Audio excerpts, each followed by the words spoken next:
I'm the eldest daughter in my family, the one who isn't favored.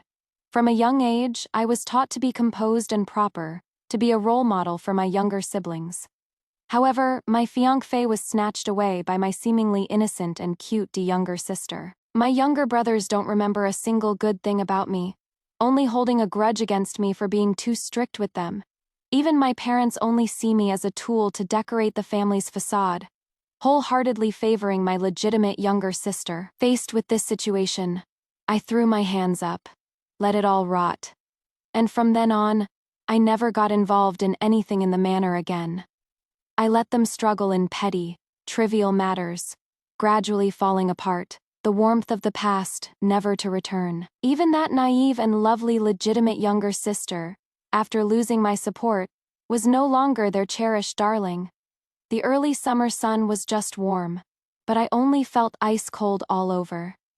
The reason is my legitimate younger sister, who is lying in our parents' arms crying, making a scene about marrying my fiancé. Those cries almost shattered my parents' hearts, and the one kneeling to the side was none other than my fiancé. Xiao Liu, his back was held perfectly straight, his eyes full of water like tenderness, as he looked toward his legitimate younger sister. In my entire life, I have never seen a woman as innocent and moving as Wan Qing. In this life, I only wish to accept her as my good match. So please, Miss Wenyu, grant my wish. As soon as he said that, my legitimate younger sister cried even harder, sobbing and hiccuping the same few lines over and over.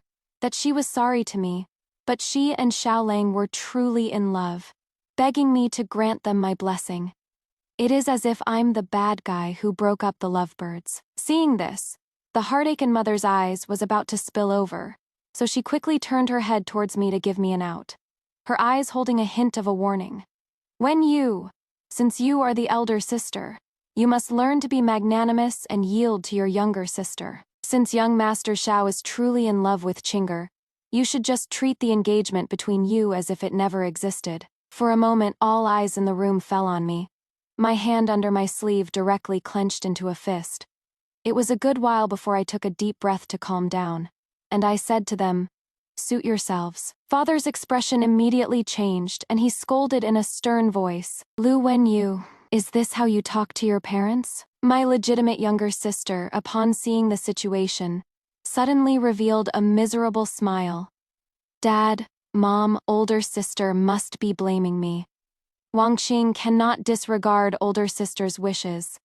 I'm destined to not be with young Master Xiao in this life. Seeing this, Xiao Liu at the side immediately grew anxious, and his expression changed, and the look he gave me held a bit more resentment. There has never been any affection between me and Miss Wenyu. Even if we are forcibly paired, we will only become a resentful couple. Miss, why won't you just grant this? Looking at their appearance, I found it exceptionally ridiculous. If I hadn't slept lightly last night and come to the central courtyard for a walk, I wouldn't have heard Liu Wanqing and my several brothers in the hall discussing calling over Xiao Liu to personally put pressure on me. I really thought she would feel guilty. I ignored her, brushed past them and walked straight toward the front gate, and had just barely opened a crack in the courtyard gate, when I was yelled to a stop by my biased father. When I turned back, my face was already full of tear tracks, and my voice had changed to a sob. Since younger sister has already bypassed me, her legitimate elder sister, and pledged her life to that young Master Xiao. What was meant to happen has already happened. Father and mother told this child to yield, and this child has already yielded. What more do you want from this child? My crying was loud, and it looked like I was about to wail myself unconscious. When mother saw the situation, she felt it wasn't good and wanted to come over to feign comforting me into shutting up. But who would have thought? I'd lean my shoulder back and bump the main door open. Standing right outside, dumbstruck, were a few of the most powerful noble ladies in the capital. Especially the one in the lead, is notoriously gossipy. I sent them an invitation first thing this morning, just saying the lotus flowers in the courtyard have bloomed and inviting them to come admire them. And at this moment all the scandals in my courtyard were brazenly laid out before them. Excitement subtly stirred in the eyes of these noble ladies. My legitimate younger sister was just crying herself half to death. and now she is really about to faint. And I was one step ahead of her, after giving the crowd of noble ladies outside the courtyard a devastatingly tragic smile. I turned and fainted into the arms of my maid. Wronger, I used to care about the reputation of the Grand Tutor's mansion. No matter how much of a scene Liu Wanqing made, I'd find all sorts of ways to cover for her. It is just that the speed at which I clean up her messes can't keep up with the speed at which she makes trouble. All the way until this time, she thought she could still act spoiled in our parents' arms and put pressure on me. And that I would, just like before, swallow all the bitter fruit, and then publicly bear all the bad reputation myself, to preserve the honor of everyone else in the residence. But I never thought. This time, I figured it out. This Grand Tutor's mansion is so rotten. I can't save it by myself. If we're going to rot, let's all rot together, before it rots completely. I'll get myself out first. Soon, the matter of Liu Wanqing snatching her own sister's fiancé spread all over Shangjing, especially since what I said that day was so ambiguous, only saying that everything that should have happened between him and Xiao Liu had happened, without ever clarifying what specific aspect that was. Nowadays, when Liu Wanqing goes out to banquets, the looks others give her are all suggestive, and the noble ladies of the capital are also unwilling to sit with her, afraid of ruining their own maidenly reputations. Liu Wanqing got wronged outside, and came back to cry to Mom. Mom got angry, and naturally was going to take it out on me. Someone from her courtyard came to call me. I didn't go at first. It wasn't until she used the hierarchy of seniority and status to force me that I put on a miserably pitiful makeup and dawdled my way there. He called for his mother as soon as he entered. But before he could finish a sentence, he just collapsed and passed out. This instead gave my mother a scare. And she asked Wronger, who was supporting me, what had happened. I only felt Wronger viciously pinch her thigh. And then she began to state her case through sobs and tears. Ever since the last incident, the young miss has been so devastated. It has harmed her health. These past few days she has been in a daze, talking nonsense more often than she is lucid. She is always calling for you in her dreams, madam. And when she wakes up and doesn't see you, she lies back down dejectedly. Now, having heard your summons, madam, the young miss can barely even walk. Yet she did not call for a sedan chair and came on foot to see you. These words were especially moving. And when Wronger finished explaining that I had fainted right after coming in because I'd used up too much energy from walking just now, Mother had nothing more to say. After a few words of concern, I was sent back by Wronger. Word of this matter somehow got out. And after that, whenever Liu Wanqing attended banquets again, she could never avoid a round of sarcastic remarks from others. It is all because of her. I've been harmed by her to the point of being bedridden. And I've still managed to keep it completely quiet. Yet Liu Wanqing is out showing her face all day, and she even comes to blame me when she feels wronged. Word of this reached her father's ears, and Liu Wanqing was grounded at home for once. She was filled with great resentment, and was about to come find me to settle the score. The moment she got in front of me, her eyes were already red, and she came up about to kneel down. I first let her kneel, and after a long moment, I held onto Wronger's hand and shakily sat up. At first, being out of my mind, I accidentally threw the medicine pot from the bedside at her. Liu Wanqing couldn't dodge in time and got dust splashed all over her. Before she could even cry out, she saw me pointing at the jade pendant on her waist, my hands trembling. This is you and Xiao Lang. Before I finished speaking, my eyes rolled back and I passed out.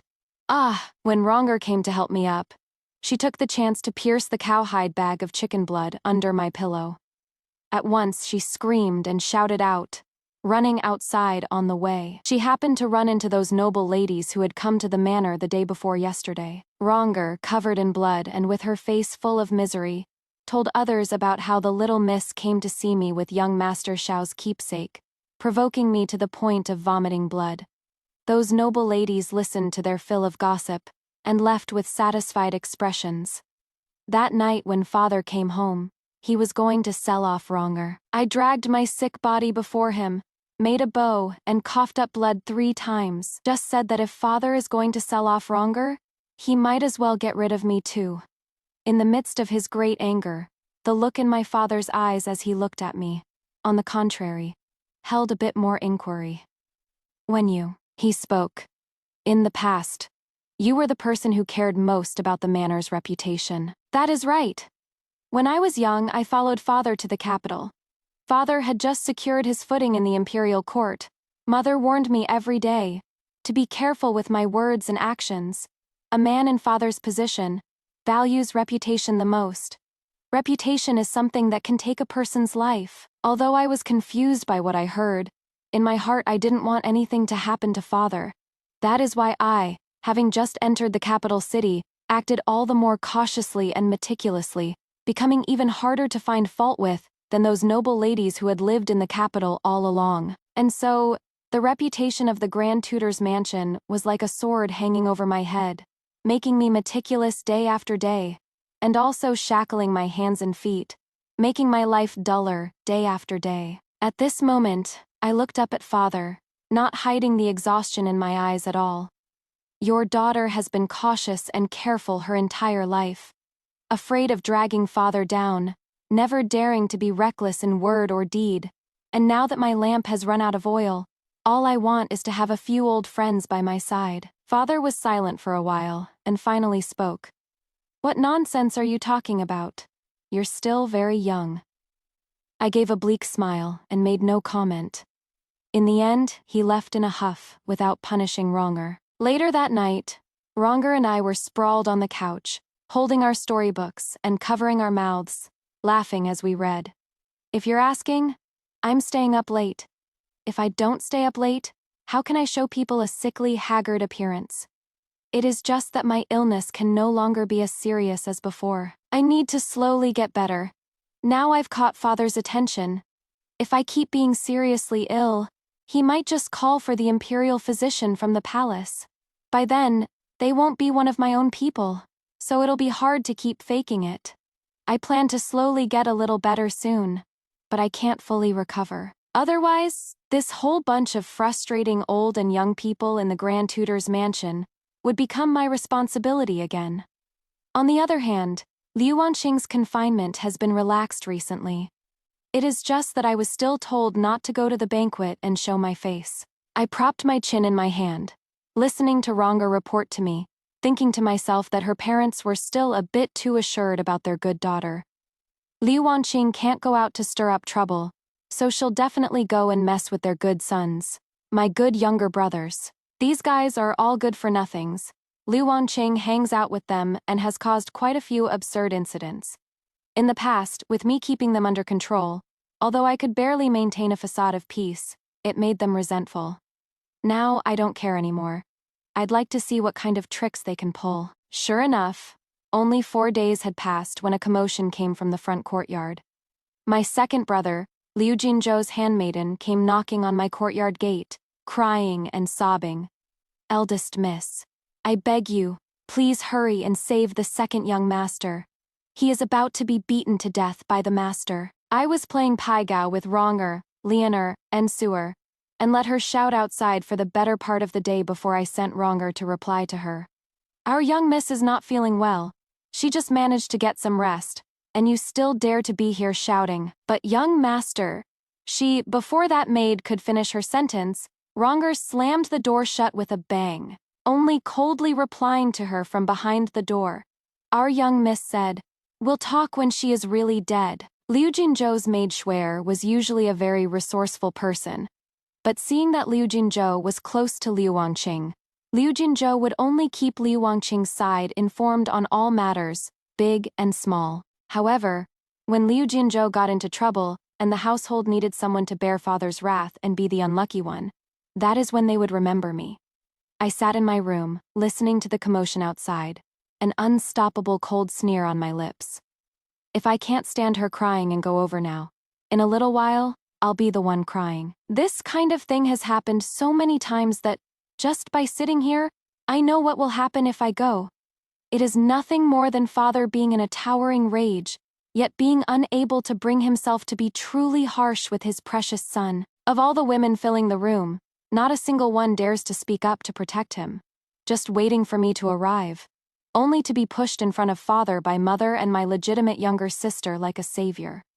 Father's anger then naturally found an outlet. A lighter one would be a slap, which would leave my cheeks swollen for half a month, unable to go out and see anyone. A severe one would be the disciplinary whip, beating me until my skin split and my flesh was exposed, all because I was incompetent at teaching my younger brother. By the time father had vented all his anger, when it came to punishing Liu Jinzhou, it would just be a light punishment of kneeling in the ancestral hall for 2 days to get it over with. At first, Liu Jinzhou would still feel guilty about my injury, but after Liu Wangqing secretly went to the ancestral hall to pass him food a few times, and whispered in his ear about how I was bad-mouthing Liu Jinzhou behind his back for being a good-for-nothing and dragging me down, he then came to resent me even more. Eldest sister manages the household on behalf of mother, so she had no choice but to take this hit for you. It is only natural for her to resent you in her heart for causing her trouble, Liu Wanqing said lightly, and with just a few words, she turned my care for Liu Jinzhou into resentment. Then her eyes reddened again, and she looked up at her much taller older brother with an expression of anxious concern. Second brother, you really scared me back then. At that moment, I had already made up my mind that if father was going to hit you, I would have had to block it for you even if it killed me. But I didn't expect eldest sister to beat me to it. I'm so useless. Will you blame me in your heart for this? I won't. The Liu Jinzhou of that time answered decisively. I'm not an idiot. Of course I can tell that you are the one who is truly good to me. How could I ever bear to blame you? With things having been said to this extent, what followed was a heartwarming scene of the brother and sister getting along harmoniously.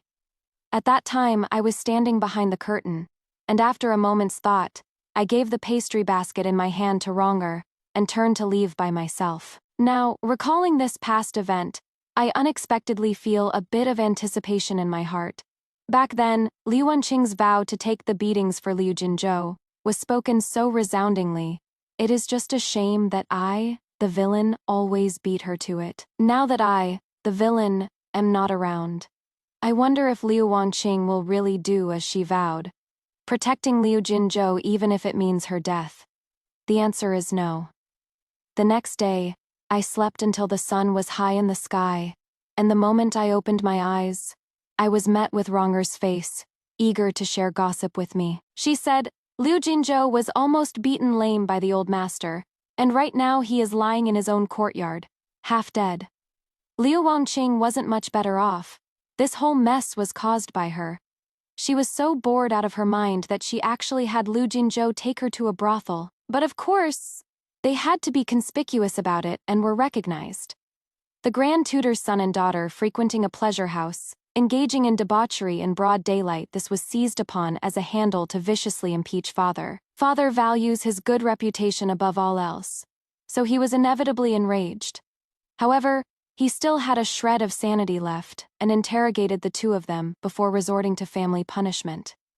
It was Liu Wangqing's first time facing father's wrath head-on. She was completely scared, stupid, and just kept pushing all the blame onto Liu Jinzhou. Liu Jinzhou was beaten half to death. According to my friend in the front courtyard, the look the second young master gave the young miss at that moment was truly unforgettable. Ronger was extremely excited. Her cheeks flushed, her eyes gleaming with delight. To this, I just smiled, non-committal.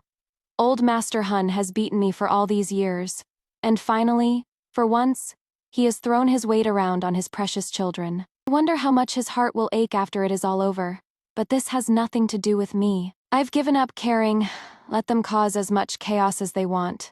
Even if they flip the heavens over, it won't disturb a shred of my peace.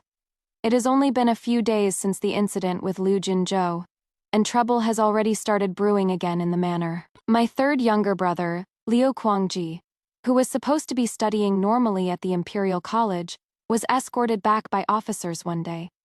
The reason was that he got into an argument with someone at school and started a fistfight in a fit of rage. If it were just a simple scuffle, it would have been fine. But as it happened, he was good at forming cliques at school, and the moment he started fighting, the others also joined in. Dozens of students ganged up on one person, severely injuring him, and he has been in a coma ever since. The person who was beaten is, after all, the son of an official. His father holds a position in the Ministry of Personnel. He pulled some strings in no time and was about to have Liu Guangji thrown in jail. The Liu family is publicly known as part of the Pure Stream faction, and if Liu Guangji wants to become a court official, he must also follow his father's Pure Stream path. If he were sent to jail, his future would be mostly ruined. Father was still at morning court right now, and the mother in charge, after hearing the soldier's account, cried so hard she was practically heartbroken, completely losing the composure of a noble lady, clinging desperately to Liu Guangji's arm, not letting the soldiers take him away. The officers and soldiers feigned difficulty for a moment, then spoke as if "If you want us to temporarily keep him, that is fine. But this ransom money, I'm afraid." Seeing this, Mother was afraid they would go back on their word. She quickly called the bookkeeper to get the accounts and withdraw money. The bookkeeper returned quickly, but the chest of silver ingots that should have been carried by 2 people had turned into a small box held in his hands. Mother was furious and immediately berated him for his incompetence. But after taking the account book, her face turned sorrowfully pale. "It turns out that after I fell ill half a month ago, I had with much fanfare returned the right to manage the accounts to Mother."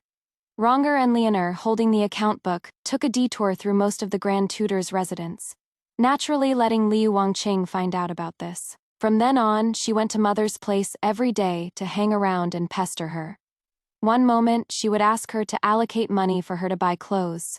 The next, she would want to go bid for jewelry against those princesses and commandery princesses. Mother hadn't dealt with these things for many years, and didn't know how meager the residence's savings were.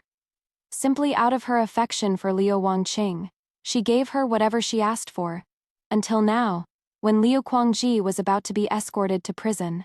The residents couldn't even scrape together his ransom money now. Those sums of silver had turned into the splendid and colorful adornments all over Liu Wangqing. After Liu Guangji was escorted away, Liu Wangqing appeared at the doorway, skipping and hopping, wearing the dangling hairpin she had won at an auction from the Pearl and Jade Pavilion for 500 taels of silver. But little did she know, her older brother was about to have his future completely ruined because of 500 taels of silver.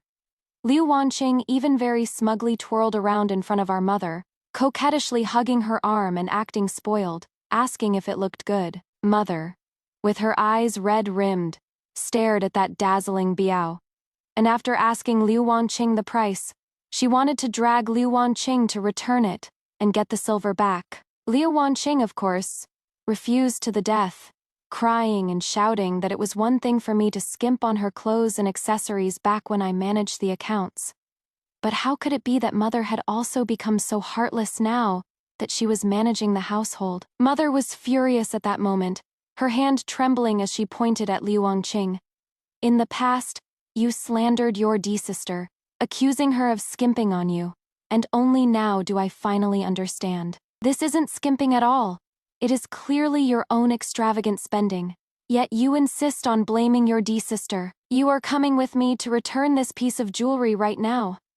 Mother's attitude was firm, and if it were any other time, Liu Wangqing would have just accepted it. But as it happened, she had already boasted a few days prior that she would outshine her arch-nemesis, Ruji, at the palace banquet in 10 days' time, crushing her completely underfoot. She had just savored the delight of snatching a treasure from her arch-nemesis's hands. And now, being told to return, it was almost like having her own face stomped underfoot. Liu Wangqing refused to go, and Mother was also insistent on not letting her get away with it. In the midst of the argument, a loud wail suddenly burst from Liu Wangqing, and she rushed headfirst towards the pond on the side, saying only that if they made her return this buyout today, she would go and die. Liu Wangqing was finally stopped by the old nanny beside her mother, but her mother also lost the strength to argue with her. She stood there, completely dejected, thinking about the son and daughter she cherished so dearly, her heart and face completely lost. Ronger, afraid that a verbal retelling of the farce wouldn't be vivid enough, even specifically pulled Leonor over to act it out with her a few times. But seeing she still couldn't make me laugh, the ardor in her eyes died down, and she looked at me carefully before speaking. "If Miss doesn't like hearing these things, this servant won't speak of them anymore. It is fine. I still need to know the news from the front courtyard to prevent any mishaps. I leaned against the table, casually picked up a silk fan to prop up my head. They are, after all, my relatives. Not laughing at them is to preserve my last bit of merit. Holding back my laughter, Buddha forgive me. In the end, Liu Kuangji still wasn't thrown in jail. Father's close friends in the imperial court pulled some strings for him, and Liu Kuangji was sent back after 4 hours. But because of this, father owed a huge favor. And on top of beating someone's own son, he wasn't even willing to take out 500 taels of silver to smooth things over. That official from the Ministry of Personnel felt father was bullying him too much, and has now come to completely hold a grudge against him. For father now, I'm afraid it will be difficult for him to remain neutral like before. When Liu Wanqing realized the severity of the matter and understood she had gotten herself into huge trouble, she was so scared her face turned pale instantly. She hurriedly sent a maidservant out of the residence, and in the end, managed to return the biao before Liu Kuangji and her father got back. That night when she appeared before her father and Liu Kuangji, she was already in plain clothes. Her face, usually so incredibly charming, now bore not a trace of makeup, and only her tear-filled eye rims were exceptionally and vividly red. As soon as Liu Wanqing saw her father, she knelt down, pressing her forehead against the cold floor tiles, her tone exceptionally pitiful. Wanqing knows she has made a huge mistake, and almost ruined brother's future. From now on, I will always wear plain clothes and never wear makeup again, so that I can always remember today's transgression and atone to brother and daddy.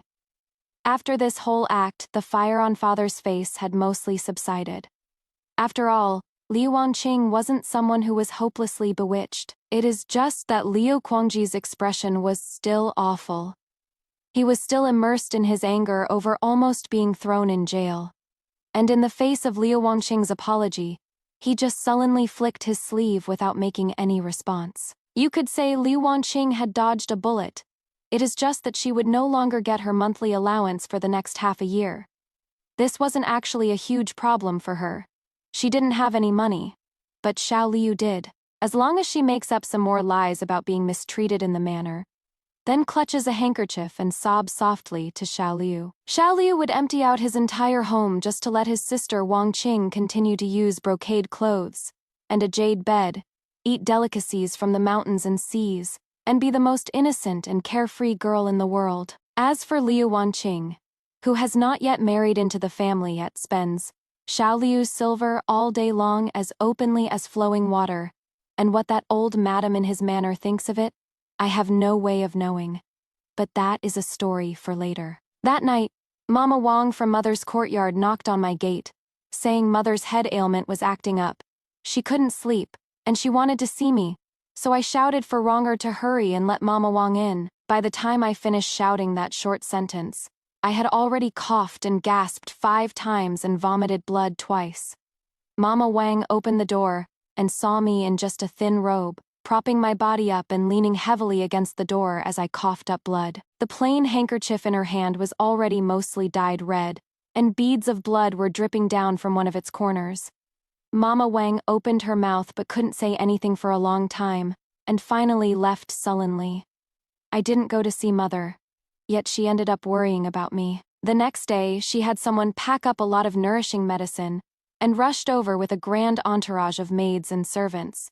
She wanted to see me, but I was in a coma and didn't want to see her. Accustomed to the rare flowers and precious treasures in Liu Wanqing's courtyard, Mother looked around my courtyard, which was as plain as could be aside from a large lotus pond, and said with some anger, "How is Wenyu's residence decorated so shabbily? Could it be that you wicked servants are taking advantage of my daughter's illness to bully her?" Lianrong, Su, Guihua Gao, Luru Huashao, and Mapo Tofu. These maids at once all knelt on the ground, shouting that they were wronged. The courtyard's layout was arranged according to my own will. Mother knew that among all these people, Ronger was the closest to me, so she had her come forward to state her case. Ronger wiped away a handful of tears, took a few deep breaths, and then, in a sad and miserable tone, began to speak. These past few years, the young miss has been managing the household accounts. She knows the estate's savings are meager, and there are often times when the monthly allowances fall short. In order for the master and madam to eat and drink well, and also to not shortchange the young masters and the little miss, the young miss has practically cut out her own entire share and used it all to supplement every courtyard in the estate. As Ronger spoke, she choked up with a sob, her tone growing even more sorrowful. Last winter, in order to let the little miss warm herself with the best silver thread charcoal, the miss didn't even allocate any charcoal fire for her own room, only leaving charcoal for us servants. She herself froze, just like that for an entire harsh winter, and her body started getting sick in early spring. Now, being agitated by the affair between the little miss and young Master Shao, her whole person just can't hold on anymore. Ronger was bragging outside, and as I listened from inside, I gradually started to frown. Her bragging was way too over the top. I was about to start pitying myself after all. My body is actually very resistant to the cold. And winters in Shangjing aren't that cold anyway. So it is perfectly fine not to burn charcoal. However, Mother looked as if she'd suffered a devastating blow, taking 3 steps straight back as tears started to stream down her face. How could this be, my child? Seeing the situation, Mama Wang at her side knew that Mother was in no mood to stay here any longer. She waved her hand to dismiss the group's lotus seed paste shortbread, osmanthus cake, donkey burger, and mapo tofu, and then helped Mother back. The moment they left, those people shut the courtyard gate altogether. Hunching under the quilt, I sat up in bed and high-fived them one by one. Perhaps because the guilt in her heart was too heavy. After that, Mother didn't really come looking for me much anymore. She had Mama Wang call a doctor over a few times to check, and the doctor replied that I'd be fine as long as I recuperated. Gradually, she didn't really mind it anymore. Instead, as the season gradually turned into the height of summer, there were many more things in the residence for her to worry about. For example, the monthly ice buckets, and the 2 sets of new summer clothes for each family member every year. These were all big expenses. This time, Liu Wanqing actually acted sensibly, taking the initiative to pawn those hairpins and rings from her room, and brought the silver back to subsidize the family's expenses. This action helped her win back her mother's heart. It is just that when Liu Wanqing went out, she couldn't avoid a few taunts from other noble ladies, especially since her arch-nemesis was staring at her all day long, eager to publicize even the slightest bit of Liu Wanqing's misfortune to the entire city. When she got home, she still had to dress plainly like a new widow, and act all humble and submissive, trying to curry favor in front of her parents and older brother. Her parents were fine, but Liu Guangji, who usually took pretty good care of Liu Wanqing, hadn't shown her a pleasant face ever since that last incident. Liu Wanqing was bottling up her anger with nowhere to vent it. Just so happened that Liu Jinzhou's injuries had healed, and he could leave his courtyard to walk around, and so many schemes started to form in her mind again. Liu Wanqing's current arch-nemesis, Song Ruji, was once her close friend. In the past, that girl could be said to have been wholeheartedly good to Liu Wanqing, only because she was infatuated with Liu Wanqing's dear older brother, Liu Jinzhou. Liu Wanqing had once acted as an intermediary, promising to arrange this marriage for the two of them, but she was also afraid that after Song Ruji got her wish, she would no longer be so attentive and eager around her all day. You have to know, having the daughter of the Minister of Revenue watching her face all day just to curry favor made her, powerless daughter of a grand tutor, completely steal the spotlight whenever she was out. But as it happened, Song Ruji was deeply infatuated with Liu Jinzhou at the time.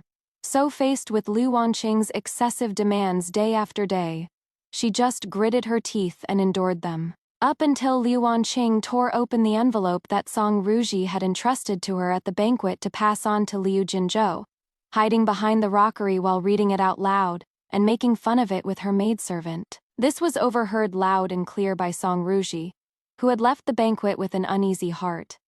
Only then did she realize she'd been played by Liu Wanqing. She, a high-born noble lady being messed with like this, naturally hated Liu Wanqing to the bone in her heart. From then on, Song Ruji went against Liu Wanqing at every turn, even throwing her reputation away to rally the other noble ladies in the capital to ostracize Liu Wanqing together. Although Liu Wanqing had a few loyal followers, they were no match for Song Ruji, who was hell-bent on taking her down. When she went home crying, every single time she'd be in the courtyard, cursing and yelling. She never takes a look at what kind of thing she is herself. How could she possibly be worthy of my second brother, a toad lusting after a swan's flesh?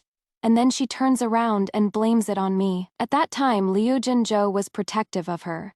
And seeing Liu Wanqing being bullied by Song Ruji's side, he looked at Song Ruji with increasing scorn and annoyance. And so the feud between Song Ruji and Liu Wanqing grew deeper and deeper. If I were that Miss Song, spending my own money and effort, running around all day long only to get no thanks in return, I would have long ago put that Fei who is messing with me in a sack, filled it with rocks and drowned them in the pond. Suer couldn't help but mutter a few words in a low voice when she was pouring tea beside me. I gave her a light glance and warned with a smile, "Watch your words." No wonder she was so resentful and indignant. On her way to get the ice bucket today, she happened to run into Liu Wanqing pestering Liu Jinzhou about her vicious plan. She was constantly acting cute and fawning over Liu Jinzhou, trying to get him to pretend to be nice to Song Ruji, and then harshly reject her in public to make her lose face. However, this time Liu Jinzhou didn't unconditionally give in to Liu Wanqing like he used to. Faced with Liu Wanqing hugging his arm and acting cute, he just glanced at her coldly, then pulled his arm out. The second young master doesn't seem to want to bother with her anymore. But on the other hand, the young master saw me and spoke to me from far away, Suer said as she recalled. That is strange. The second young master always gives the people in our courtyard such a nasty look. What could he have to talk to you about? Gear, who was sweeping nearby holding a big broom, couldn't help but chime in upon hearing this. Suer rolled her eyes at her. What are you thinking? The second young master came to ask me about the eldest miss. Me, hearing this, I couldn't help but stop fanning myself in surprise. What did he ask about me? So Suer took a step back, stood up straight and proper, respectfully and cautiously imitated Liu Jinzhou's manner, and asked a bit awkwardly, I heard eldest sister is sick. Have you been feeling any better these past few days? Just then, Liu Wanqing, who was at the side, was displeased, and came closer with reddened eyes. Second brother, I just said so much to you and you ignored me, and now you're only asking about sister. What are you doing? Nothing. Liu Jinzhou at that time cast a light glance at Liu Wanqing, then stared straight ahead and didn't look at her again. It is just that I've discovered the difference between saying nice things and actually doing them. That is all. Liu Jinzhou had truly settled down lately. In the past, he relied on his family's prestige, messing around with Liu Wanqing all day, cockfighting and racing dogs, ignorant and unskilled. But these past few days, he brought up to his father that he wanted to go temper himself in the army for a while, to earn some merit and come back, to bring some honor to the Grand Tutor's mansion and to his father. If he had this kind of ambition in the past, father would have definitely been eager to arrange everything and send him out immediately. Unfortunately, now the reputation of the Grand Tutor's mansion has taken a turn for the worse. Father's political enemies in the court are watching him closely, and his own younger brother Liu Kuangji has also offended people outside. So things have become difficult to handle. Father was afraid that a single oversight on his part would lead to Liu Jinzhou being harmed by someone outside. Because of these reasons, although Liu Jinzhou had the ambition to advance, he was still kept at home by father for an extra half a year. After all, the children of ordinary official families who go to the army can only start from the bottom. If someone intended to target him, while he might not lose his life in the army, things like getting his limbs injured and being crippled for the rest of his life are not uncommon. Liu Jinzhou was very disappointed. He shut himself in his own courtyard all day, looking like he was competing with me for the title of the #1 slacker in the mansion. And recently, the weather has become increasingly hot. The sweltering summers of past years were never like this, so stuffy that people couldn't even stay in their rooms. My maids and I would hide all day under the shade of the trees by the pond in the courtyard, each of us slumping in our own way, fanning ourselves for dear life, just short of panting with our mouths open to dissipate the heat. I heard there is a drought over in Huangzhou. The ponds that used to grow lotus roots in previous years are all dried up now, and the ground has cracked more than 3 inches, Sewer said listlessly, hanging onto the railing of the pavilion, recounting the news she'd heard in the mansion today. It is getting unbearably hot here in the capital. I heard that the cellar well water used to chill ice buckets in the capital has mostly dried up, and the price of ice buckets outside has multiplied several times. I'm afraid our estate won't be able to provide one for every courtyard then. Ranger raised her wrist to wipe away some sweat, looking a little worried. Didn't they say Wang Qing pawned a batch of jewelry to supplement the estate's finances, and those holes in the accounting books should have all been filled? So how come it still sounds like we're so short on money? Hearing this, the movement in my hands paused, my silk fan half covering my face, as I spoke in complete surprise. Ranger looked at my performance, completely speechless, and didn't want to talk to me anymore. Suer, on the other hand, didn't understand, and pouting, she earnestly explained to me, "Little Mrs. Jewelry was all bought for its craftsmanship. If you really take it to a pawn shop, not many pieces can recoup their cost. The silver she brought back the other day wasn't even half of what she spent to buy them. Madam is new to managing the accounts and doesn't plan ahead, so that bit of money was all pretty much spent." As she spoke, she puffed up her cheeks and muttered a couple more words.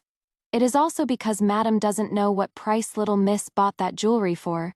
If she knew, her eyeballs would pop out." The moment she finished speaking, she was suddenly tapped on the head by the handle of a fan. Turning her head, she saw Leonor glaring at her. "You've gotten bold, daring to gossip about the mistress while she is still in the estate." Sewer pouted her lips way out, and her comical appearance made everyone laugh. I couldn't help but reach out and pinch her cheek, and stuffed a lotus seed candy into her mouth. "Just bear with it for a bit. This year's mud will be ready soon, and now I don't have to manage the accounts, so we can be considered to have money. Let's leave the affairs of the mansion for others to worry about. We just got by day, and the sun got more and more vicious. Prices in the capital city had skyrocketed, and Mother was worried sick doing the bookkeeping all day long. The ice buckets in the several courtyards also ran out one after another. Only the one in Father's study was still being supplied. I heard that several times Mother seemed to feel she couldn't take it anymore, and wanted to go to Father to ask for money. But in the end, she gritted her teeth and endured it. She always remembered the days before Father made his fortune, when at home because she couldn't manage the accounts. My harsh grandmother would poke her forehead and call her a useless oaf and a money-losing good for nothing. At that time, Father, acting the filial son before grandmother, would also join in and viciously curse himself for marrying a spendthrift wife. Back then, Mother, holding back tears, was beaten down with a broom handle by grandmother and fell to the ground. Out of the corner of her eye, she glimpsed me standing there cluelessly, and her eyes were filled with utter humiliation. To this day, grandmother has long passed away, but Mother has always remembered this shame, and when facing Father, she still can't bring herself to mention it time and again. It is just that this scorching weather wasn't about to let up out of sympathy for this woman struggling with a few thin ledgers. After Liu Wangqing pawned her jewelry a few times, when her mother asked again, she also kept crying poor. In the end, Mother, left with no choice, finally knocked on the door of my courtyard again. This time I went to greet her quickly. Just as Lu Ru went to open the courtyard gate, I had already walked up, holding a box of simple, old-fashioned jewelry, and handed it to Mother with an eager look in my eyes. Mother didn't immediately raise her hand to take it, but instead let her gaze sweep across my dilapidated courtyard, her expression already showing a bit of guilt. Then her eyes fell on the jewelry box in my hands, which already had a worn-out corner. She was silent for a good while before she raised a somewhat stiff arm and took it herself. Seeing this, Nanny Wang, who was at the side, also tried to take it, but was shooed away by her. As Mother was leaving, she looked at me, her eyes filled with many emotions, which finally rolled into a single tear from the wrinkled corner of the woman's eye. She let out a long sigh, as if wanting to release all the gloom in her chest, but she only became more sorrowful. She had recognized it. The jewelry in the box was all in a style from 20 years ago. Those were things Mother had used until they were old. Back then, I followed my parents from the remote Qingzhou to the capital. Shangjing. The daughters of other families had their hair full of hairpins and rings. Their dresses and skirts were colorfully embroidered, and when a group of them gathered, they were a brilliant and beautiful sight, like fairies from the heavens. But I, in my plain clothes and cloth skirt, naturally didn't fit in with them. Although I was never targeted because I was cautious and careful, I was still a young girl who loved pretty things back then, and I'd go home with my eyes red from feeling wronged. Seeing this, my mother gave me all her jewelry at once and comforted me, saying that her agate and jade beads were all genuine, and that there would be enough for me to wear even until I got married later. As my father's official career went more smoothly, our household's finances became much more comfortable. But father, after all, had no backing in the imperial court. He was able to reach the position of Grand Tutor entirely by relying on his incorruptible poverty to pledge his loyalty to the emperor. If he wanted to maintain his righteous reputation as an incorruptible official, it wasn't good to amass or show off wealth. So mother and I continued to dress plainly. At that time, I understood that the poorer, leaner, and more proper we appeared on the outside, the more people would praise father's noble and incorruptible character, and the safer father's situation would become. Later on, this became a habit of mine. Even though mother and my younger sister now have plenty of jewelry befitting their status as a noble lady and noble daughter in the capital, I still don't like to dress up in their eyes. My younger sister is pretty and charming, someone presentable to take out, while I am exceedingly dull. But what they don't know is that the memory from those years of constant anxiety runs so deep that I can never forget the vigilance carved into my very bones. Even now, the collection sitting on my dressing table is still entirely the ones that mother gave me back then. The jewelry mother gave me fit the mentality of the people of Qingzhou when buying and selling things more than 20 years ago. The styles are simple, but the materials are genuine and of solid value. The whole box was pawned, and it actually brought in more silver than those Li Wangqing sold before. By the next morning, as soon as Leonor opened the door, she saw 2 large ice buckets placed at the entrance of my courtyard. The house servant delivering the ice raised his hand, wiped his sweat, and smiled at Leonor, saying, "Madam said that from now on, the supply for the master and the young miss won't be cut off." I smiled, before I even had the chance to tell him to take the things back. Just then, I heard a commotion from the front hall. Ronger went to find out and came back saying it was Li Wangqing, pulling on Li Weiguang, who hadn't been home for several months, crying about her grievances. Li Weiguang is the family's eldest son, born a year after me. Going by our ages, he should have been close to me, but his situation at home was completely different from mine. Our parents poured all their hopes onto him, wanting him to inherit the family business, study to become an official, and bring glory to the family name.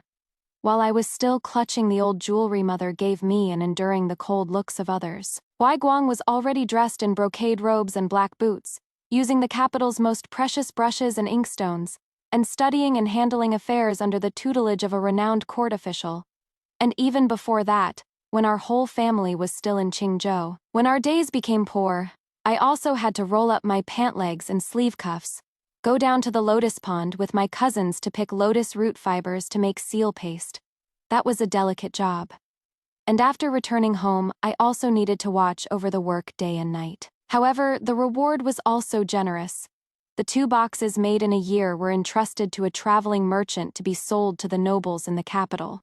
The reward brought back is enough to provide the several people in the family with rice and flour for more than half a year. It is just that sometimes, when I return home with half my clothes soaked and holding lotus roots, I'd happen to run into Huai Guang reading in front of the courtyard. His somewhat contemptuous gaze would skim over my ankles, which were still spattered with flecks of mud, and I couldn't help but feel very awkward, my heels slightly grinding against the ground as I shifted back a bit. Although he is my younger brother, and not much younger than me, he was only close to me when we were little kids. Ever since he began his studies, he hardly spoke to me, always looking as if he thought I was an embarrassment. Back then, our family didn't have the kind of power it has now. I didn't have so many younger siblings either, and mother was still gentle to me. On cool summer nights, she would hold me in her arms, stroking my back to comfort me. Huai Guang is a boy. He is different from you, and from us. Wai Guang has to study, and in the future become an official to support the whole family. He is a very high-minded person, and can't stand the slightest bit of sloppiness in his life. But mother knows you are only doing this for the family. And that new Xuan paper of Wai Guang's was what you earned by pulling lotus root threads, you know. I was soothed by my mother's gentle understanding, and so I thought that once Wai Guang knew I had bought him books, paper, brushes, and an inkstone, he would naturally be as understanding of me as my mother was. But they just never thought that absolutely no one would tell Liu Huaiguang about such a thing. Because he is the eldest son of the family, the one who is to bring glory to the clan in the future, he only needs to use the ready-made paper and pen to write policy essays. He doesn't need to know where these things come from. That is why, although Liu Guang and I were the same age, the worlds we had experienced were completely different. I often think about how Liu Huaguang used to argue in his policy essays that the poor should sell off their stored belongings at home, and they would then get a considerable sum of money. He was 13 at the time and had already been studying with his teacher for 5 years. I wonder just how kind and perfect the world must have been in his eyes for him to say something so childishly naive. I couldn't think of an answer. Only that when he was using the brand new brush pen he'd gotten from selling lotus root fiber ink paste, he still despised me for going down into the muddy ponds to pick lotus root fibers. So I stopped going home through the front gate, deliberately avoiding the sonorous sound of his reading and the unconcealable ambition within it. Later on, when Wang Qing came along, she had been pampered since she was a child, and had that splendidly arrogant air unique to the noble ladies from the capital. Liu Guang liked her even more. Whenever he went out and came back, he would always bring something for Liu Wanqing. Liu Wanqing was able to get every fashionable item among the ladies of Shangjing from Liu Guang, without missing a single one. This time, Liu Guang brought back a pair of 9 linked rings for Liu Wanqing. This was a toy that had become fashionable in the capital over the last half a month. And since the sun was scorching hot these days, those young lords and nobles couldn't play polo, so they gathered together all day long to solve the linked rings puzzle. Very quickly, this trend spread throughout the aristocratic circles. Liu Guang bought this pair for Liu Wanqing, hoping to see his little sister's pretty smile, so she could later be like other noble ladies, quick-witted and able to solve the puzzle rings, becoming a romantic and celebrated tale. He could also use this to show off in front of his classmates for a while, but he never expected that Liu Wanqing wouldn't even glance at it. She just aggrievedly burrowed into his arms and cried. Liu Guang had always worn his brocade robes impeccably, but several spots on his collar were dampened by Liu Wanqing's tears. He frowned subconsciously and called for Liu Wanqing's handmaiden, Shuanger, to come forward and explain the matter clearly. Shuanger had learned her mistress's way with words to a T, only talking about how the household's accounts were tight recently, how Liu Wanqing pawned her own jewelry to subsidize the manor, and yet Madame cut off her ice bucket and sent it to my courtyard. But she didn't mention at all why the household expenses were tight, or why I, in Mother's eyes, needed this ice bucket. It is just a small matter. Why do you have to be so upset? Come on, come on! Look at the gift Big Brother brought for you. Liu Guang thought Liu Wanqing was throwing a fit because their mother had cut off her ice bucket, and that all it would take was telling their mother to start it up for her again. His mind was still on showing Liu Wanqing his gift. Seeing that Liu Guang had no intention of sticking up for her, Liu Wanqing just pursed her lips and swallowed her anger, forcing herself to play with Liu Guang half-heartedly for a while. It is just that her mind was in turmoil, and she really wasn't in the mood to sit down and solve the 9 linked rings puzzle.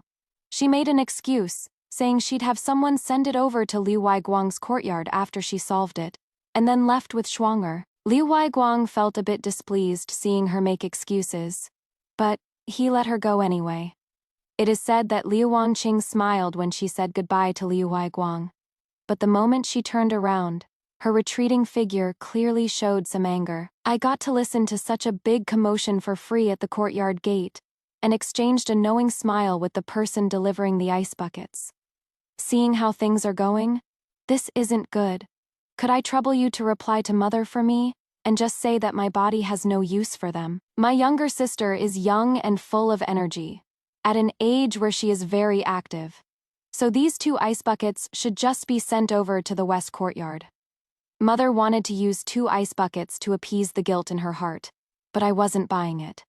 The family servant who brought the buckets was from Mother's courtyard. After all, just now when he overheard Liu Wangqing, whom Mother dotes on the most, complaining to Liu Weiguang about this matter, a troubled look had already appeared on his face. Now, hearing my refusal, he even forgot the customary polite back and forth, and after bowing repeatedly, he just turned around, picked up the buckets, and went back. Ronger and the others and I also turned around, preparing to close the gate and go back into the courtyard. But we heard a voice from behind us say, "Eldest sister." It was Liu Jinzhou calling me. When I turned back around, he was already in front of me. The man who had never deigned to look me in the eye was now bowing his head and swinging his arms, saluting me with perfect formality. I watched him coldly for a good while, and even seeing his arms tremble from soreness and numbness, I had no intention of helping him up. Liu Jinzhou just kept being stubborn with me like that. After quite a while, I finally let go of the handkerchief clutched in my palm to cover my lips and cough a few times, then said in a deep voice, "I'm not feeling well, so I won't disturb you, Erlang." Saying that, I went back into the courtyard. Ronger and Leonor quickly shut the door together, and even carefully locked it. I still remember, back when Liu Wangqing was discussing the plan to have Xiao Liu come to the door to call off the engagement, and engage her instead, the one who chimed in the loudest was Liu Jinzhou. During these days of slacking off, it is fine when I don't see him in person. I can still calmly listen to the commotion.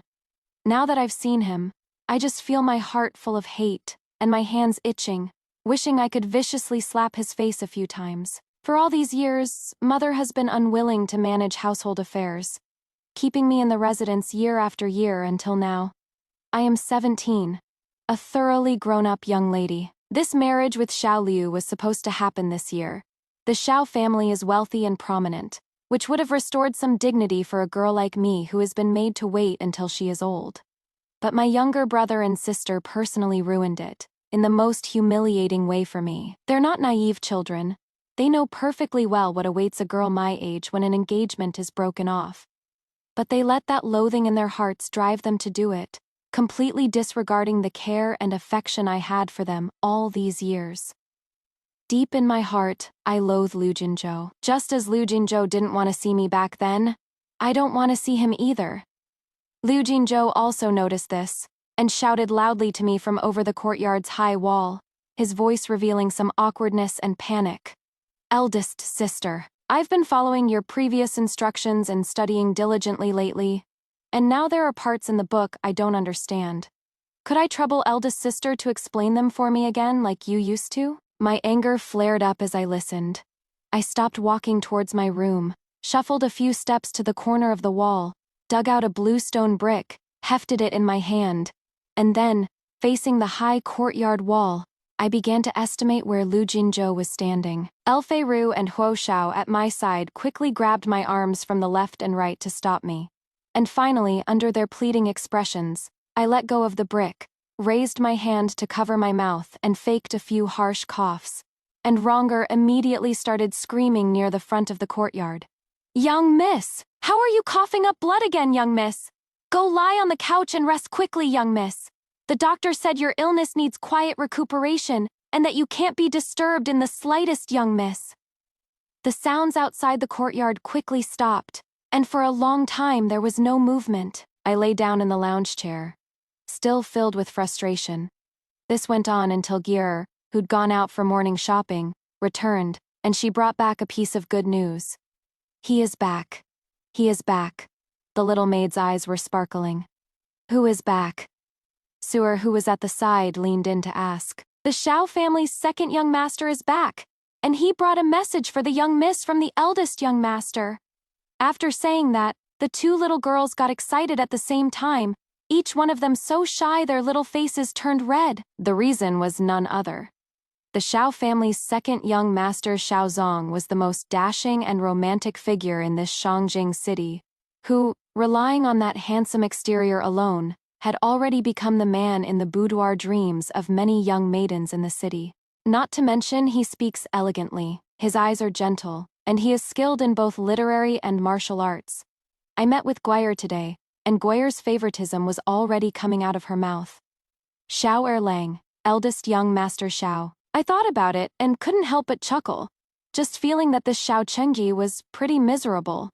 With such an outstanding younger brother, no wonder he complains every year that so many of his romantic prospects are blocked, for no reason, making it hard to arrange a marriage. He himself often complains that all those girls who interact with him have ulterior motives.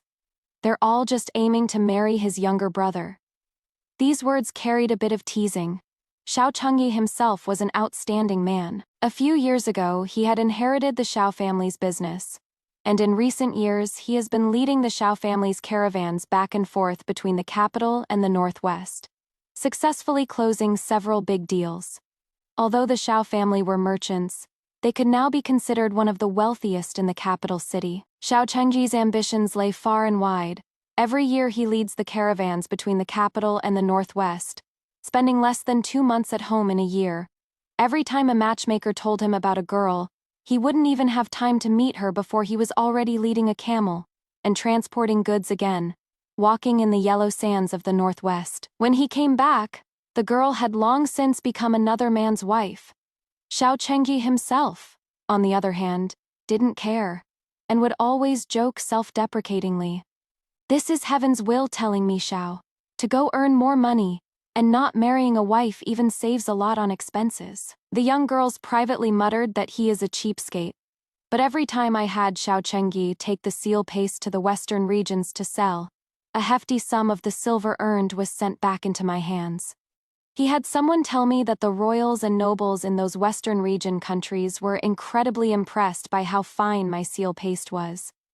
Some of the smaller countries even designated the few boxes of lotus fiber seal paste they got each year for the royal family's exclusive use. After all, we're talking about a seal paste that takes about 200 days a year to grind out just 2 boxes. So of course its quality is top grade. And my courtyard has many people. The little maids follow me year after year, watching over the big lotus pond in the courtyard to pick threads and grind paste. This is also the reason why, back when the salary father contributed to the family wasn't much, I could still barely support the family's food, clothing, and expenses, and even save some from my own mouth to help pave the way for my younger brother's official careers. In the western regions, Xiao Chengji could trade over a dozen boxes of ink paste for a lot of gold artifacts and agates. After returning to Shangjing, he immediately put them up in the Xiao family's shop, and only after selling them for the best price did he have someone bring my share to me. His reliability and how well he handles things really speak to his character. Now, he has had Shower bring me another message saying the caravan won't be back in the capital for another half a month. He knows I've been sick and figured I must have a lot of expenses to take care of, so he had Shower bring my share of the profits back to the capital in advance. Shower will tally the accounts at home tomorrow and bring me the cash. This time, we'll just treat it as the Xiao family paying to buy those precious items first. Finally, he also had Shower ask me, saying he'd heard I was very sick, and wondered if I would allow him to come visit when he returns. I smiled. In past years, when I asked Xiao Chengyi to sell goods, it often had to pass through several people's hands. He knew I was afraid that the younger siblings in my household would become even more extravagant if they found out I had a way of making money, so he always helped me cover it up very well. We've barely even met a few times. I don't think our friendship is that deep. Now with Xiaoda asking this, it is hard not to think he has other intentions. Xiaozong is a thoughtful person. Knowing that the Xiao family and I had no public contact and that visiting unannounced would be inappropriate, he first had a messenger deliver a note to me, arranging to meet at the Xiao family's restaurant. After all, he is here to give me money, so I should at least be a bit more hospitable. It is a pity I can't go out now. Dozens of pairs of eyes in the residence are watching me closely, just waiting for me to be able to move around a little to shove the messy affairs of this whole big family back into my hands. I had Guir send word back, saying that I heard there are many useful medicinal herbs over in the western regions. and I'd like to ask for a reasonably priced one to nourish my body. Xiaozong came to visit with gifts that afternoon. I went to greet him, and when I was passing the pond, I ran right into Liu Kuangji arguing with his mother.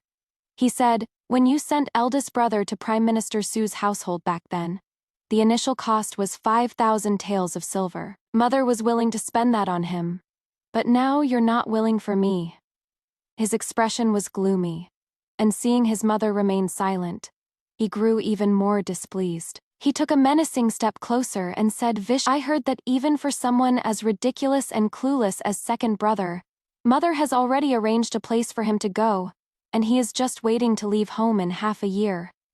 You say you have no money, Mother, so where did that money come from?"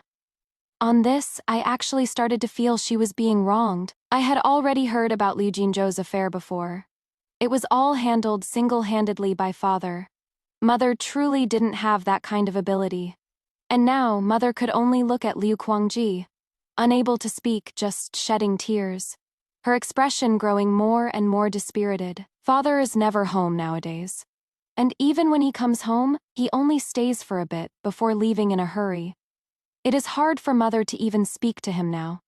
And besides, even though she is just a woman, she can also feel that right now, many pairs of eyes are staring at the Grand Tutor's mansion. How would she dare to let Liu Kuangji mess around again? Just then, Liu Kuangji happened to spot me on the side, gave me a sinister look, and was about to leave. So Mother hurriedly chased after him again. Seeing they were going through the main gate, I deliberately lagged a bit behind them, and from a distance, I saw Liu Wangxing returning from outside.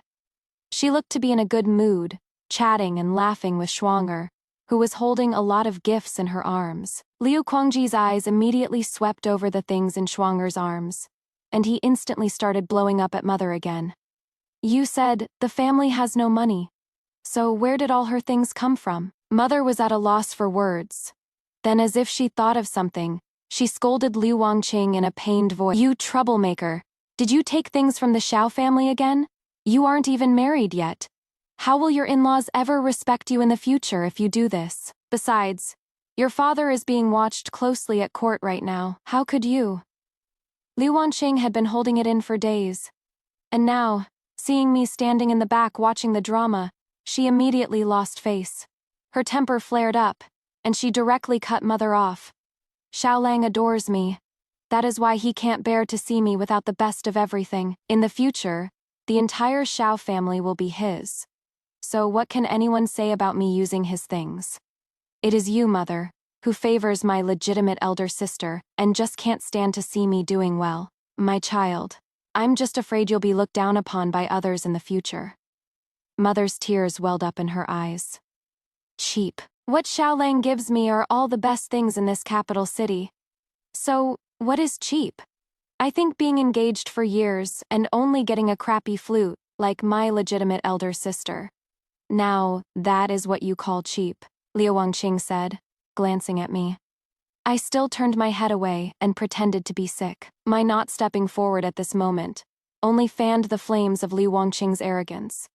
Back when Xiao Liu and I first got engaged, he had also said that he admired my character, and he personally polished a bamboo flute and sent it over to express his feelings. Later, he said that a person like me always made him feel distant. And it wasn't until Liu Wangqing approached him, and her girlish liveliness and radiance captivated him, that he came to realize his own heart. Liu Wangqing always held on to the fact that Xiao Liu had personally made a flute for me. She believed that was the Xiao family looking down on me, that it was proof of my failure. She seemed to no longer care about the outside gossip about her in the Grand Tutor's mansion, only wanting to desperately prove to the world that she was a more precious existence than I am. Mother was so angered by her. She stepped forward and raised her hand to slap Liu Wangqing. Liu Wangqing dropped her act as well, jutting her face forward and staring at Mother with bulging eyes, as if to see if she would actually dare to let that slap fall. After all, it was Xiao Liu's obsession with her that gave her this confidence. Mother's hand hung in mid-air, and for a moment, no one around tried to stop her. In the end, she still couldn't bring it down. She only clutched her chest, crying out in pain. "You wicked creature! Looking at her, I just found her somewhat ridiculous and pathetic. For all these years, Mother has always carried a somewhat faint, arrogant air in front of me. I knew she had been flattered too much and was putting on the airs of a noble lady in her heart. When she looked at me, she always felt I still carried the vulgarity from the land of Qingzhou, just like her past self who was given a hard time by grandmother at home, unpresentable. But now, this proud noble lady could only shed tears when facing the children she had poured her heart into raising. Besides shedding tears, it seemed she had no better way. Right now, Liu Wanqing was being stubborn with her, and her dear son Liu Guangji had long since stormed off with a grim face while arguing with her. Liu Wanqing still cursing that women are meddlesome. She surely couldn't understand it in her heart. How these people who were once gentle and considerate in front of her had all become so different after just a few short months. Later on, perhaps she would understand that maybe those people were like this all along. I'm not in good health, so I had long been sitting on the side watching them argue. The weather was very hot, and Ronger was fanning me on the side. When Mother's pleading gaze drifted over, I just kept covering my lips with a handkerchief and coughing non-stop. A person coughing like this naturally can't see anything that is going on. I waited until the doorman came to report that the second young master of the Xiao family was requesting a visit, before I finally got up with Ronger's support, and very weakly walked past the mother and daughter to greet my guest. Xiaozong had long been waiting in front of the gate, followed by 2 servants from the Xiao family, each carrying 2 satin-wrapped boxes on a pole. He himself was dressed in brocade robes, holding a black-boned sandalwood fan in his hand, standing tall and elegant. Although from a merchant background, he had an indescribable air of nobility and panache about him. This man was indeed as gentle as the rumors said. He didn't get angry when stopped outside, and with a pleasant spring-like smile, he cupped his hands in salute towards the person, just saying that he'd have to trouble the brother to make a trip and announce him. Afterward, when he saw me arrive, his manner of greeting was appropriate, and his every gesture was also elegant. Liu Wanqing had originally wanted to follow me out to watch the excitement, but now her gaze fell on Xiaozong, and the stunned admiration on her face was impossible to hide. "So, this is second young Master Xiao," I heard her muttering to herself beside me. "What a pity! He is of merchant status." I was inwardly speechless upon hearing that, and Ronger and Leonor beside me also looked speechless. So they hurriedly greeted second young Master Xiao on my behalf, and invited him into the residence. Just as those 4 satin-wrapped gift boxes were being carried past Liu Wanqing, she suddenly stopped them and asked, feigning casualness, "What is packed in here?" I wasn't aware my elder sister was on friendly terms with the Xiao family. Xiaozong still had that gentle, pleasant smile on his face.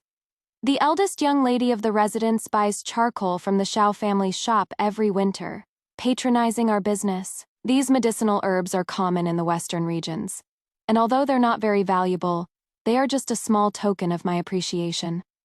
As Xiaozong was saying this, Liu Wanqing had already made Schwanger lift one of the lids, and her hand rummaged through them for a while. Seeing that they were indeed some common, cheap medicinal herbs, the smile on her face gained a hint of contempt. It wasn't directed at Xiaozong, but at me. It was as if she had found another area where she could triumph over me. And when she spoke again, her tone became a few degrees sweeter.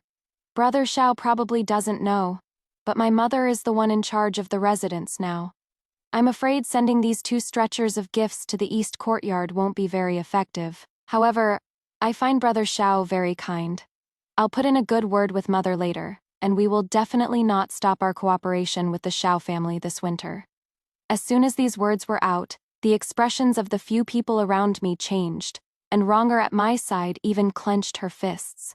I, however, didn't think it mattered. Liu Wanqing has taken a fancy to second young Master Xiao, calling him Brother Xiao over and over, impatiently trying to sow discord in front of him. I just wonder if she still remembers that she is currently being supported by another Brother Xiao. Her acting so bold and reckless now is only because she hasn't suffered at the hands of the Xiao family's old madam yet. The smile on Xiaozong's lips didn't change, but his pair of black jade-like eyes turned a few degrees colder, and the words from his mouth became a bit more perfunctory. "Oh, is that so?" Then I, Xiao, will definitely send someone to visit the old madam of your residence some other day. By the time Xiao Zong and I went all the way to the reception hall, Liu Wanqing was still following us. I hinted a few times for her to leave first. This time, she started acting coquettish with me. Elder sister, your health isn't good right now.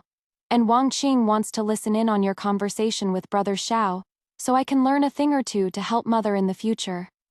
So, with a warm and gentle smile, I asked her, then do you still remember why my health is not good? The cute and naive smile on her face cracked. She glanced at the calm and composed Xiaozong to the side, and finally left reluctantly. Please send my regards to the old madam and the eldest young master of your residence, I said with a smile, instructing the servants to serve tea.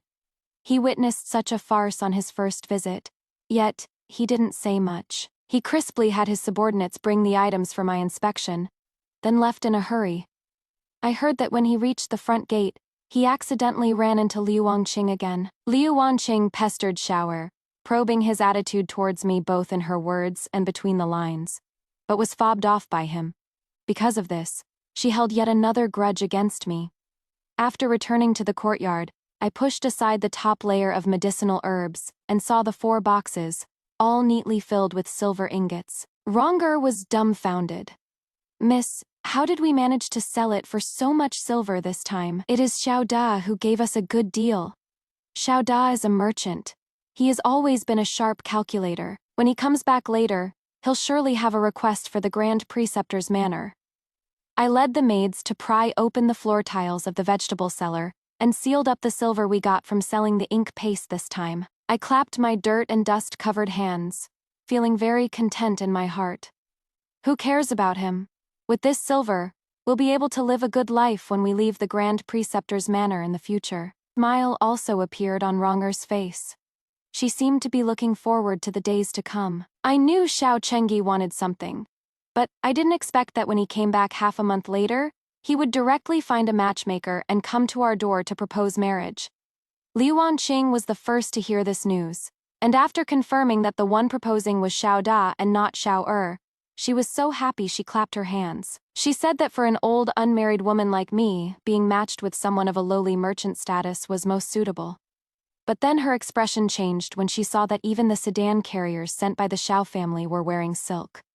Perhaps she was reminded of that godlike second young master Xiao, and Liu Wanqing's face showed some resentment. She shot me a harsh glare and said sourly, I'm so jealous of you, older sister. You can attract a merchant to come to your home to propose marriage without even leaving the house. Before I could even speak, Liu Jinzhou, who had rushed over, was the first to scold her. Liu Wanqing, before you talk about others, don't forget how you got your own marriage. After speaking, he ignored Liu Wanqing's momentarily colorful expression, turned around, and respectfully bowed to me, eldest sister. I clutched my handkerchief and turned my head to the side, pretending to be heartbroken by Liu Wanqing's words, and didn't pay him any mind. After being spoken to like that by Liu Jinzhou, Liu Wanqing was naturally angry. Just as she was about to speak again, Mother also arrived. She went up and shook Mother's arm, saying over and over that it was terrible. That even merchants from the city could come to our door to propose to the eldest sister by the first wife. Mother didn't even look at the matchmaker sent by the Xiao family and rejected them outright, saying my health was poor and that I needed to stay at home for another 2 years. I saw a look of surprise appear on the matchmaker's face. I am soon now. In 2 more years, I will be 19, and by then, I'll truly be unmarriageable. I knew what Mother was thinking. She was still hoping for me to get better and clean up this mess for her. But I was no longer willing to let her have her way. The Xiao family is a well-known wealthy household in Shangjing City. Although I don't know this person, Xiao Chengji, in depth, he is already the one whose background I know best among the people I can currently come into contact with. If I want to leave the Grand Preceptor's manor, getting married is the fastest way. I wanted to take a gamble. Before the matchmaker left, I stood up and called out to her, speaking word by word. Please reply to young Master Xiao on my behalf. Just say that for this marriage, Liu Wenyu agrees. Wenyu, are you crazy? Mother let out a cry of alarm. How can the son of a merchant be worthy of the Grand Tutor's daughter? Besides, You actually went over my head to promise marriage yourself. How can you be considered someone who knows propriety and etiquette, acting like this? Mother. I looked at her, my expression sorrowful. This year, I was supposed to marry into the Xiao mansion and become a wife of the Xiao family. But I was abandoned before I even married into the family. Even though I am the Grand Tutor's daughter, my reputation is completely ruined. Besides, I stay in this mansion day after day, and looking at this same scenery, every day I am reminded of that heartbreakingly sorrowful day. I wish I could just die of shame and indignation right now. I looked at her, pounding my chest with my palm, my voice filled with sorrow and my expression with rage, every word like weeping blood, as I let out a shrill cry to her, Mother. Mother seemed stunned by my words. It took her a good while to come back to her senses, and she averted her gaze, looking somewhat guilty. Seeing the situation, Liu Wanqing, who was at the side, was about to speak, but was stopped by a fierce glare from Liu Jinzhou. After a while, Mother finally spoke slowly to the matchmaker, saying, This has all happened so suddenly. I still need to discuss this with the family. You should go back for now, and come back another day. After saying all this, Mother looked tired as well, supported by Mama Wang. She was about to leave. As she passed by me, she paused her steps and asked me one thing. Do you resent Mother in your heart? I lowered my head, bit my lower lip, and didn't say anything. After a long while, Mother let out a long sigh, her tone tinged with sorrow. You're too sensible, and you've suffered too much. Like I said before, in Mother's mind, 2 buckets of ice were enough to offset her guilt towards me. Whatever I say or do, none of it can compare to her most doted on Liu Wanqing, clinging to her and acting cute a couple of times. If I were to ask her for anything, I would have to rip open those unbearable things from the past for her to see, again and again, just to get a bit of her sorrowful compassion in return. Even if she is shedding tears right now, feeling in her heart that she has wronged me, in a couple of days, when she sees I'm fine, she'll just cast me aside again. Whose daughter ends up being treated like this? That very night, I had someone ask Xiao Chengyi why he was being so sudden. His reply was also very concise. After making some inquiries, I found out it was because Li Weiguang had recently found favor with Chancellor Su, who wanted to promote him to work by his side. It was also said that Chancellor Su had actually had his eye on him for a long time, and that back during the incident with Liu Guangji, Chancellor Su had also lent a hand in settling the matter, all so that Liu Huaiguang would owe him this favor. Prime Minister Su's power in Shangjing City is at its peak these days, and for Liu Huaiguang to have caught his eye, it naturally means he has made a good showing for himself. Listening to Liu Huaiguang's words, Liu Wanqing's face was also full of delight, calling him Big Brother, this and Big Brother, that as she hovered around him, more attentive than ever before. It is just that.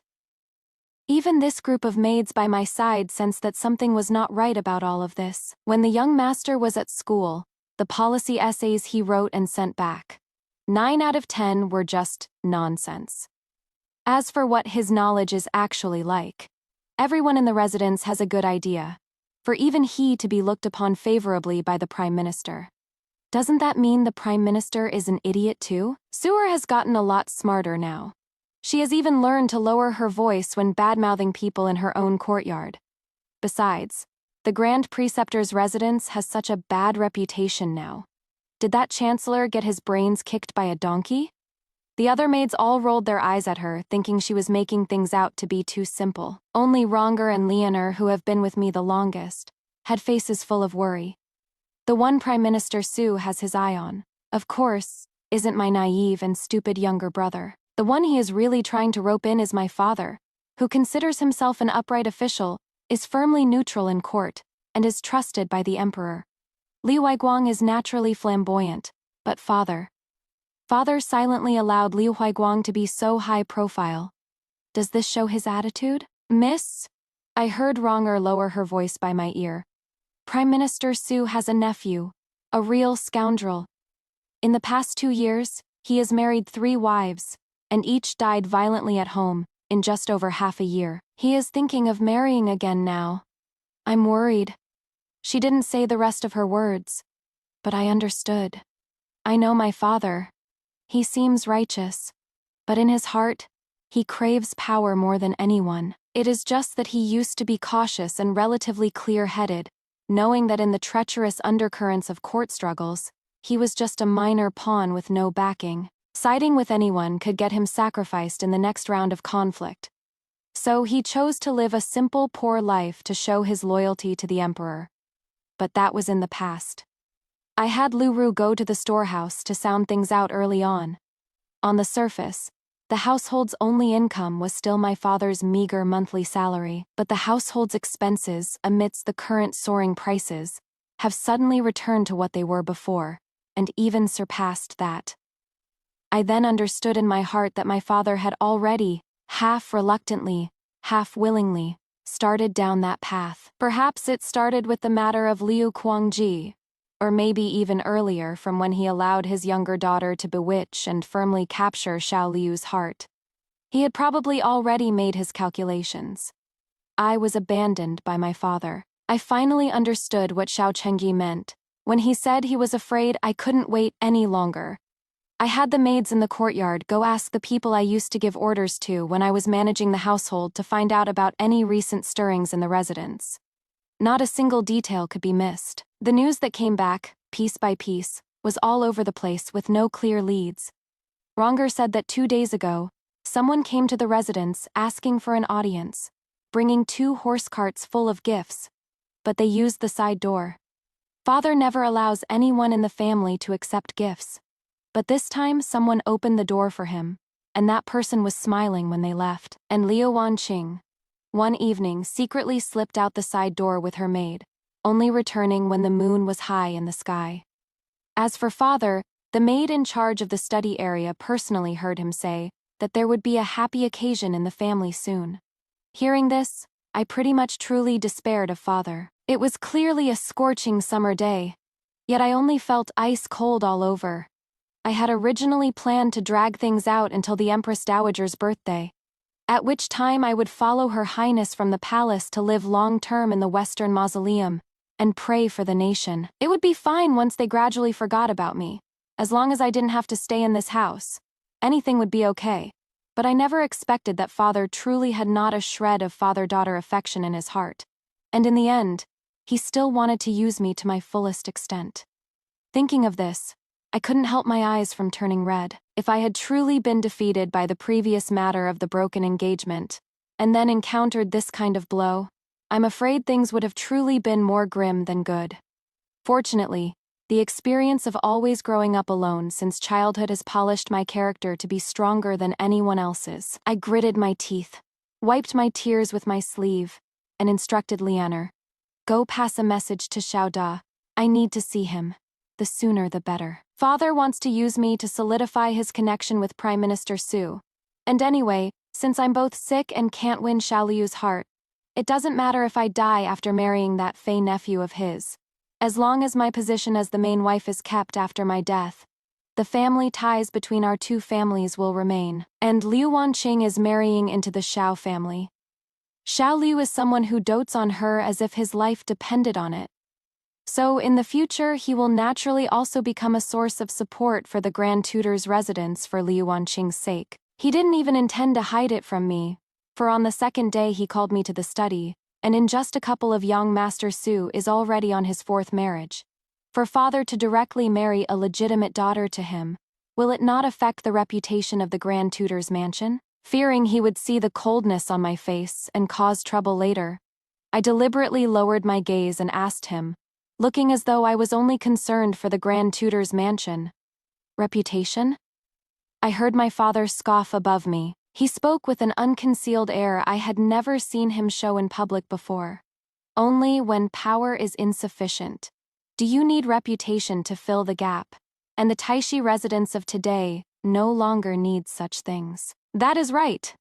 In the end, after gaining the saint's trust, he also accepted the olive branch from the Prime Minister's residence. Father, now, would no longer be anyone's pawn, but like Prime Minister Su had become a string puller behind the scenes. This was indeed his time to be basking in success. I stood up, and Liu Wanqing, dressed in magnificent clothes, had also entered the room at some unknown time, with my 3 younger brothers following behind her.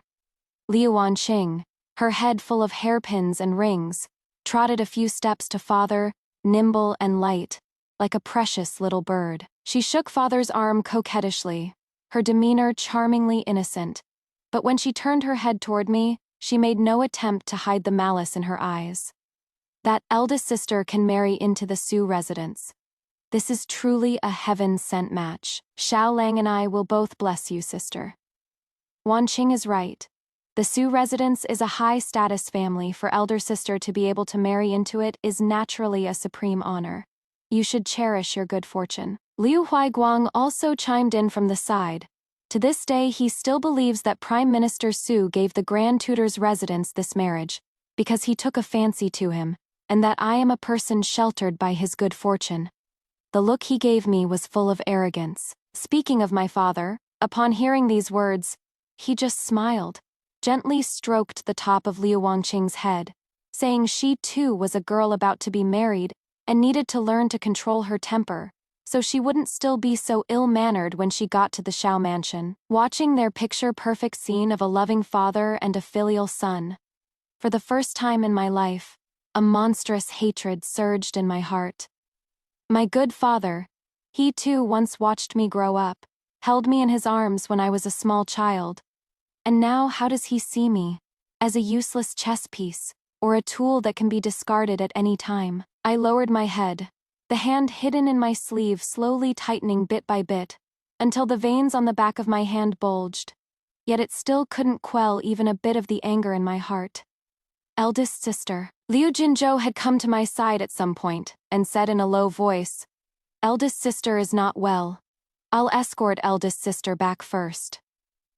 Father casually waved his hand, telling us to leave. Once we were outside, he said to me in a grave voice, "I've made inquiries. That SU family is a man-eating place. If eldest sister doesn't want to marry into it, I'll go beg father.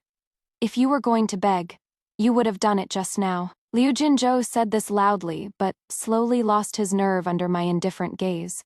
I suppose he had also realized that this Grand Tutor's manner was never what he had imagined it to be. Just when I thought he had backed down and was turning to leave, Liu Jinzhou called out to me again. I saw his fists clenched tightly, as if he had made a great resolution, and he firmed his gaze fiercely, saying, "You want to leave this place, I'll help you." I actually hadn't thought Liu Jinzhou had such a conscience. After I looked past him at the gloomy gaze from Liu Kuangji coming through the window. The relatives you thought you had, with just a little prodding of self-interest, can become your out-and-out enemies. You can make a decision in a fit of pique, but do you have the courage to make an enemy of everyone? I knew in my heart that Liu Jinzhou was unreliable, and didn't have high expectations for him. After I finished speaking, I ignored Liu Jinzhou's suddenly pale face and left on my own. In the afternoon, Lianer went out shopping in Gear's place, and after a few twists and turns, she brought back a personal letter from Xiao Da. In the letter, he said that things had taken a turn for the better, that now was not the time to meet, and that I must attend the palace banquet in a few days. Although I didn't know the reason, nor had I heard that the palace was holding a banquet from the moment I received the news, my young maids and I began to prepare. We used a portion of the money from selling the mud to once again grease the wheels with everyone in the mansion, from top to bottom. After a few more days, news did indeed come from the palace. Lianer went to inquire, and it turned out to be because the scorching heat hadn't subsided for months. The drought in the Huangzhou area had worsened, and now prices were soaring everywhere. Only Shangjing could barely maintain its supplies, while in other places many common people had literally been starved or baked to death. Xiao Chengji had his own connections, and had received this information a step ahead of the people in Shangjing, which was why he wanted me to prepare early. His Majesty had already issued an edict of self-blame, and shed tears in the Grand Hall while reading the memorial submitted by the prefect of Huangzhou. And Her Majesty in the palace is also holding a palace banquet in the next few days. Everyone knows full well what is going to happen. Even His Majesty himself is going to Shangqing Terrace to pray for rain. So we, the noble daughters of officials, supported by the common people, should naturally follow Her Majesty to Xiling Temple to pray for the nation's fortune. This is something we ought to do, but many people are unwilling and are all thinking of ways to avoid this banquet. This is only because going means having to stay at Xiling Temple for at least 2 years. 2 years for these girls waiting for marriage is not a short period of time to waste their youthful years for nothing. And when they return, even with a good reputation, it would be difficult to discuss marriage again. Besides, His Majesty and Her Majesty are benevolent and generous. At most they will only be lightly punished, and won't be blamed any further. After making up their minds, overnight, half of the noble ladies in the capital city came down with terrible illnesses. Even Liu Wangqing, who had been running around outside these days, also hurriedly injured her leg in a fall, and stayed at home behind closed courtyard doors to recover. My father had the same idea for me. He had someone instruct me to stay put at home for the next few days, and not to show my face outside. I leaned by the bedside listening intently. But in my heart, I was thinking that if this were a few years ago, Father would have probably couldn't wait to send me over to win a good reputation for the Grand Tutor's mansion. After all, in his eyes, I am just a tool, not even considered a person. So how could he care if my youthful years were wasted? It was also thanks to his inattentiveness that, although Father had people guarding my courtyard, I was still able to find a chance to run out on the day of the palace banquet. I had intended to go straight to Mother's room, but unexpectedly, Liu Guangji was standing guard at the door. He recognized me at a glance. The one who had switched clothes with Leonor dragged me fiercely to one side and warned with a sinister look in his eyes. Liu Wenyu, this is your fate. You'd better obediently accept your fate, and don't think about pulling any tricks. I shook off the hand he had clamped on my wrist and without wasting any words, got straight to the point with him. Liu Guangji, you know that among Father's 3 sons, you are the one who is least valued. So you took the money and valuables sent by the Shu family, wanting to use it to secure a good future for yourself, so that Father can recognize your value again. So what? Liu Guangji's expression was gloomy, his gaze fixed on me without blinking. Are you going to report me to Father? Or are you trying to threaten me with this? I rubbed my somewhat reddened wrist, frowning at him. I'm reminding you, if I really marry into the Su family, the only people who will become even closer relatives with the Su family will be Father and Huai Guang. At that point, you'll be the one who truly has not a single chance left. Liu Guangji suddenly fell silent, also frowning and thinking it over carefully. Obviously, he had taken it in. So I spoke again. Back when you first started your schooling, besides studying with the tutor, you were raised by my side. I was your earliest teacher. When I was managing the courtyard, I taught you how to balance all sides and win people's hearts. But after you learned it, you used this skill to form cliques at school. Anyone who was better than you or unwilling to associate with you, you would take your lackeys to bully and ostracize them in every possible way. Speaking of which, a mocking smile appeared on my face. All the bastardly things you've done over the years, I've had to be the one to apologize and make amends for you. I know best what kind of person you are. You simply can't stand others being better off or more outstanding than you. You wouldn't want to see Liu Huang relying on the Su family, truly secure his position in the Grand Tutor's residence. At this point in my words, Liu Guangji abruptly looked up. After having his thoughts seen through, a fierce and vicious look gradually appeared on his face. But I wasn't afraid of him. Meeting his gaze, I spoke in a deep voice. Now may I go in? The standoff lasted only a moment before Liu Guangji had already made a decision. He stepped aside to let me enter, and before that, he also called away all the servants in Mother's room for me. When I stepped into the room, Mother was sitting in front of the Huali wood mirror, lost in thought, wondering about something, startled. To see me appear from behind, her wrist trembled subconsciously, and the thing she was holding in her hand rolled all the way to my feet. I bent down to pick it up, only to find it was the silver hairpin Mother had given me before. I never thought that when she pawned the hairpins back then, she had still kept one in her hand. I took a few steps forward, gently placed it back into Mother's hands, and then immediately knelt straight down. You're making things difficult for Mother." Mother's voice was trembling a little. I looked up, just in time to see her close her eyes with a pained expression. "Yes, but my entire life has been spent in hardship, too. In the past, I mistakenly believed these hardships would make Mother aware of my trust and my grievances, so that you would spare some of your attention for me. But now, I no longer dare to have such extravagant hopes." As I spoke, I bent down, pressing my palms to the ground, and kowtowed heavily towards Mother. "I have only one wish in my heart. I want to live, Mother." When I called out Mother this time, I stressed the word heavily, and Mother also jolted all over, as if waking from a long dream, her face also showing confusion and bewilderment. Finally, she made her decision, speaking to me in a tone of extreme reluctance. "After all, it is I who have wronged you all these years. Today, you will get in the carriage with me along with He. After this matter is over, you just act as if you don't have me as a mother." I prostrated on the ground, unable to get up for a long time. But Mother called over Wang Ma to do my makeup and hair for me again. She said, "You are, after all, the legitimate first daughter of the manor. You have to maintain appearances when you enter the palace."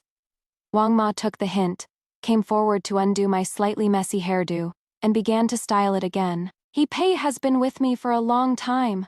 I've only ever trusted her craftsmanship." Mother watched from the side as I was being styled bit by Wang Ma in the mirror, feeling a bit sentimental.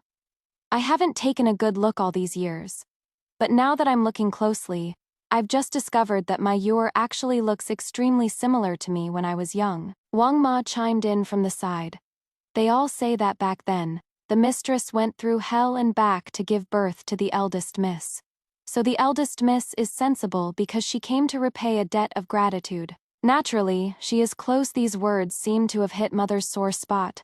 She turned her body away, dabbing at her tears with a handkerchief. After a good while, she finally came forward and took my hand. "Let's go, it is time to set off."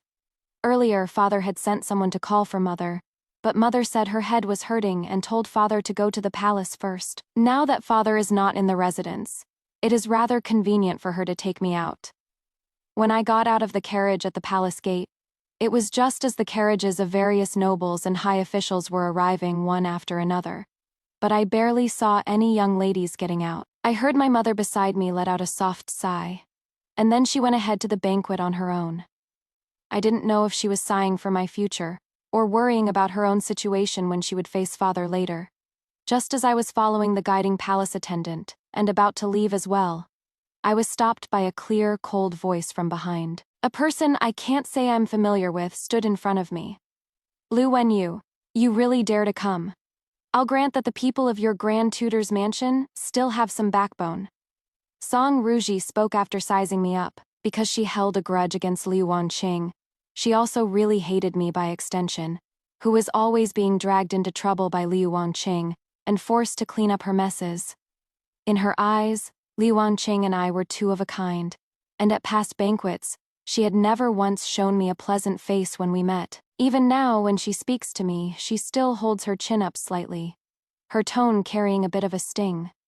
"Life in Shiling is tough, and worshipping Buddha will just make you waste away. Aren't you afraid of wasting your best years for nothing, Miss Song?" I was so used to Liu Wanqing's deliberately fawning smiles that Song Ruji's prickly manner actually seemed rather cute. "Afraid? What do I have to be afraid of?" Hearing this, Song Ruji lifted her chin even higher. I noticed this girl always kept her back ramrod straight, with a certain pride written all over her face. She said, "These powerful people in the capital, the things they use at home, the clothes they wear, which of these doesn't come from the support of the common people, without the people's labor? What so-called good times can they even speak of? Isn't this what the nobles are supposed to be doing? I'm not like those turtles who hide in their shells."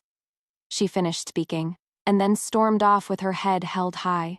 She beat me to it, so I could only shake my head rather helplessly behind her. By the time I rushed to the door, I ran right into the male family members coming from the other direction. And among those men was my father.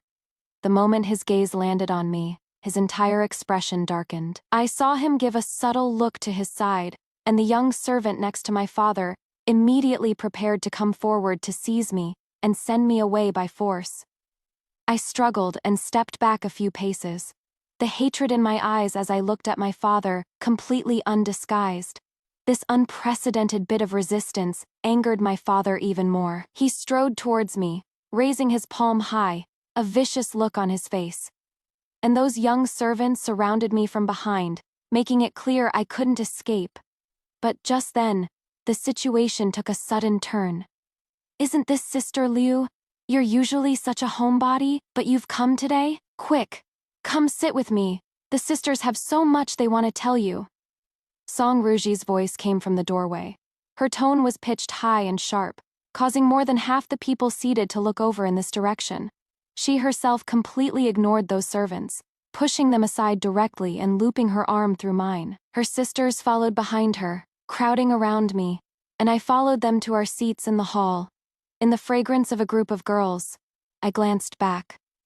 Father was still standing where he was, watching me take my seat. His stern face under the rising lamplight gradually became cold and gloomy. "Hey, what are you spacing out for? Don't tell me you're only now starting to regret it and want to chicken out?" Song Ruji nudged me with her elbow from the side. Seeing that I still looked gloomy, she laid down some harsh words. "Lu Wenyu, don't make me look down on you." After saying that, she turned back around to continue whispering about something with the sisters beside her. Mother was sitting at the table opposite me, talking with the other officials' wives. She hadn't glanced at me once since I entered the hall. The chatter at the banquet quickly quieted down. The emperor and the empress had arrived. I actually haven't attended many palace banquets. In my heart, the emperor and the empress were always these tall, peaceful, and benevolent figures, their bodies gilded with golden light from the candlelight.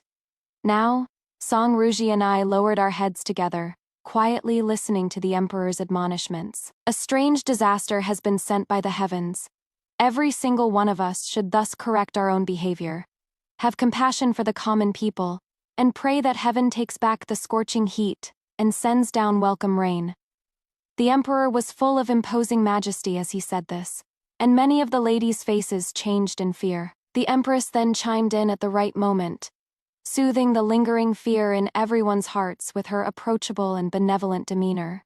When she asked if any ladies were willing to accompany her to Shiling to pray for blessings, Song Ruji was the first to rise and step forward. After sincerely kowtowing to the sage and the empress, she spoke with a determined gaze. "Song Ruji, the legitimate daughter of the Minister of Revenue, is willing to accompany the empress and is willing to remain in Shiling after the ritual, until the prayers for blessings are complete." Seeing this, the sage, from his high seat, clapped his hands and laughed heartily, loudly proclaiming it was good, and said directly that the Song family has a fine daughter.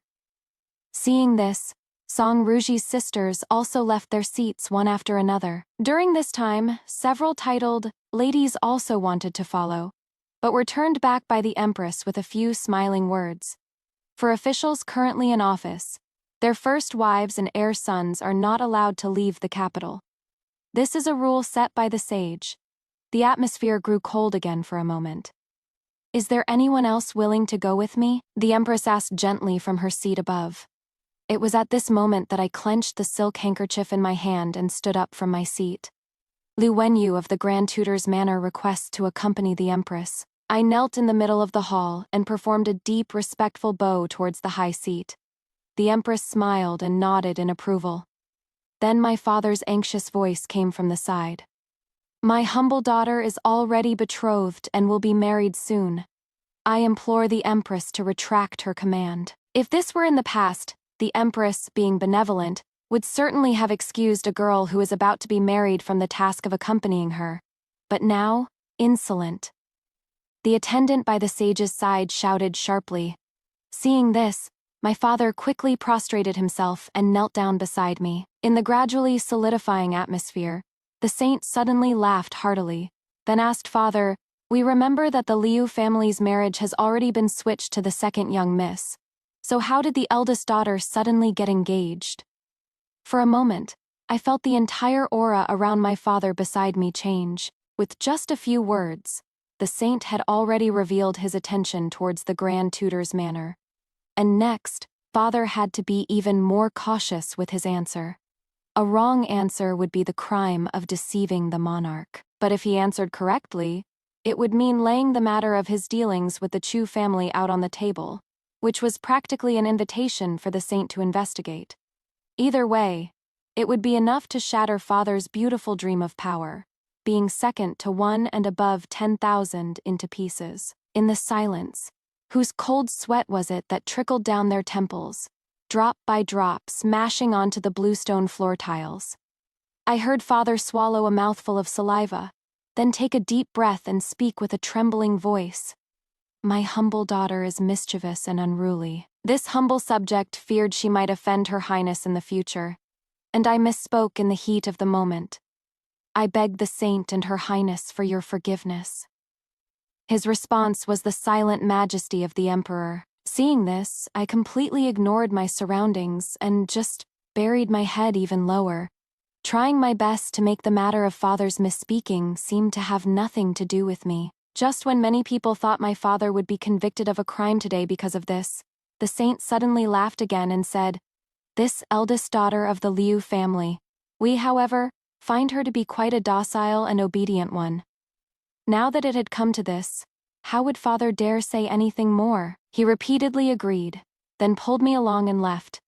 After the banquet ended and we returned home, father dragged me out of the carriage and hauled me to the ancestral hall, demanding I kneel before our ancestors. His face was ashen, and he told me that in 2 days, he would have my mother go to the palace and plead my case to Her Highness, saying that I was gravely ill and couldn't go, asking Her Highness to exempt me from the mission to Shiling. For these 2 days, I was to kneel in the ancestral hall and reflect on myself. But I just gave him an indifferent glance and said calmly, "Father, I'm not sick."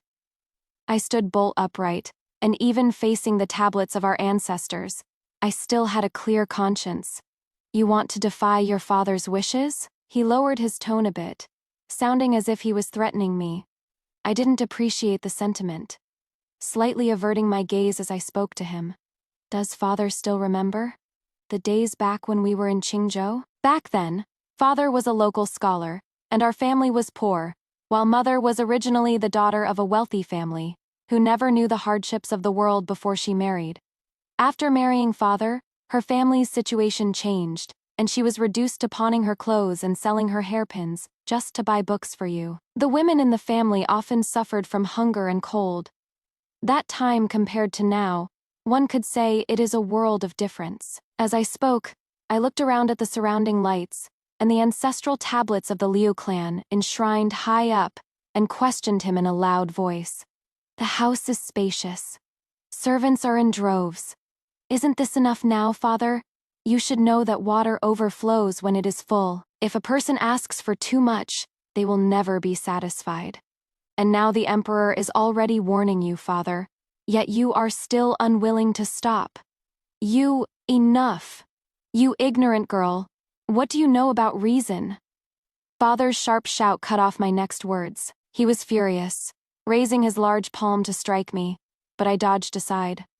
I looked at him coldly, walked over to the front hall on my own, and opened the locked main doors, then turned back to face him. It is a great taboo for a chosen candidate to harm herself before the blessing ceremony. If father isn't afraid of your daughter dragging the Liu family down to perish with her, then by all means keep forcing your daughter. With that said, I slammed the door and left, only hearing my father behind me laugh out of extreme anger, spitting as he cursed. "Good, very good. From today on, you are no daughter of mine. Let's just pretend the Liu family never gave birth to a thing like you." "Suits me fine," I answered in a low voice, not breaking my stride as I walked forward. My father and I having such a huge argument in the ancestral hall naturally alarmed quite a few people. On the way back, Liu Wanqing sneakily appeared from the side of the road, her face full of gloating. "What big mistake did you make to make father this angry eldest sister?" she said, her eyes darting around before speaking as if in sudden realization. "Don't tell me you made a fool of yourself in the palace in front of His Majesty and the Empress?" I never thought that not only are you getting old, eldest sister, but your mind is also getting muddled. After a crisp sound, Liu Wanqing clutched the side of her face, which was gradually turning red and swollen, and looked at me in disbelief. After a good while, she came to her senses and was about to strike back, but I grabbed her wrist. I have already accepted the Empress's invitation for the prayer ceremony on behalf of the Grand Tutor's mansion. If anything were to happen to me and I couldn't leave the house, the one to take my place will be you. As I spoke, I leaned gently close to her ear and said, "You tell me, in 2 years' time, Xiaoliu might be devoted enough to wait for you. But can that domineering old matriarch in his mansion wait?" As I spoke, I fiercely let go and threw her off, the corners of my lips curling up, not hiding the mockery on my face at all. 2 years. By the time you come back, you'll only be able to go to the Xiao family as a concubine. I'd advise you not to push me too far, Liu Wanqing. Liu Wanqing stumbled from my push, and when she turned back, her eyes were already filled with tears. Her face was pale, and she mumbled as she took 2 steps back, wanting to talk back but not daring to speak, clearly having received quite a shock.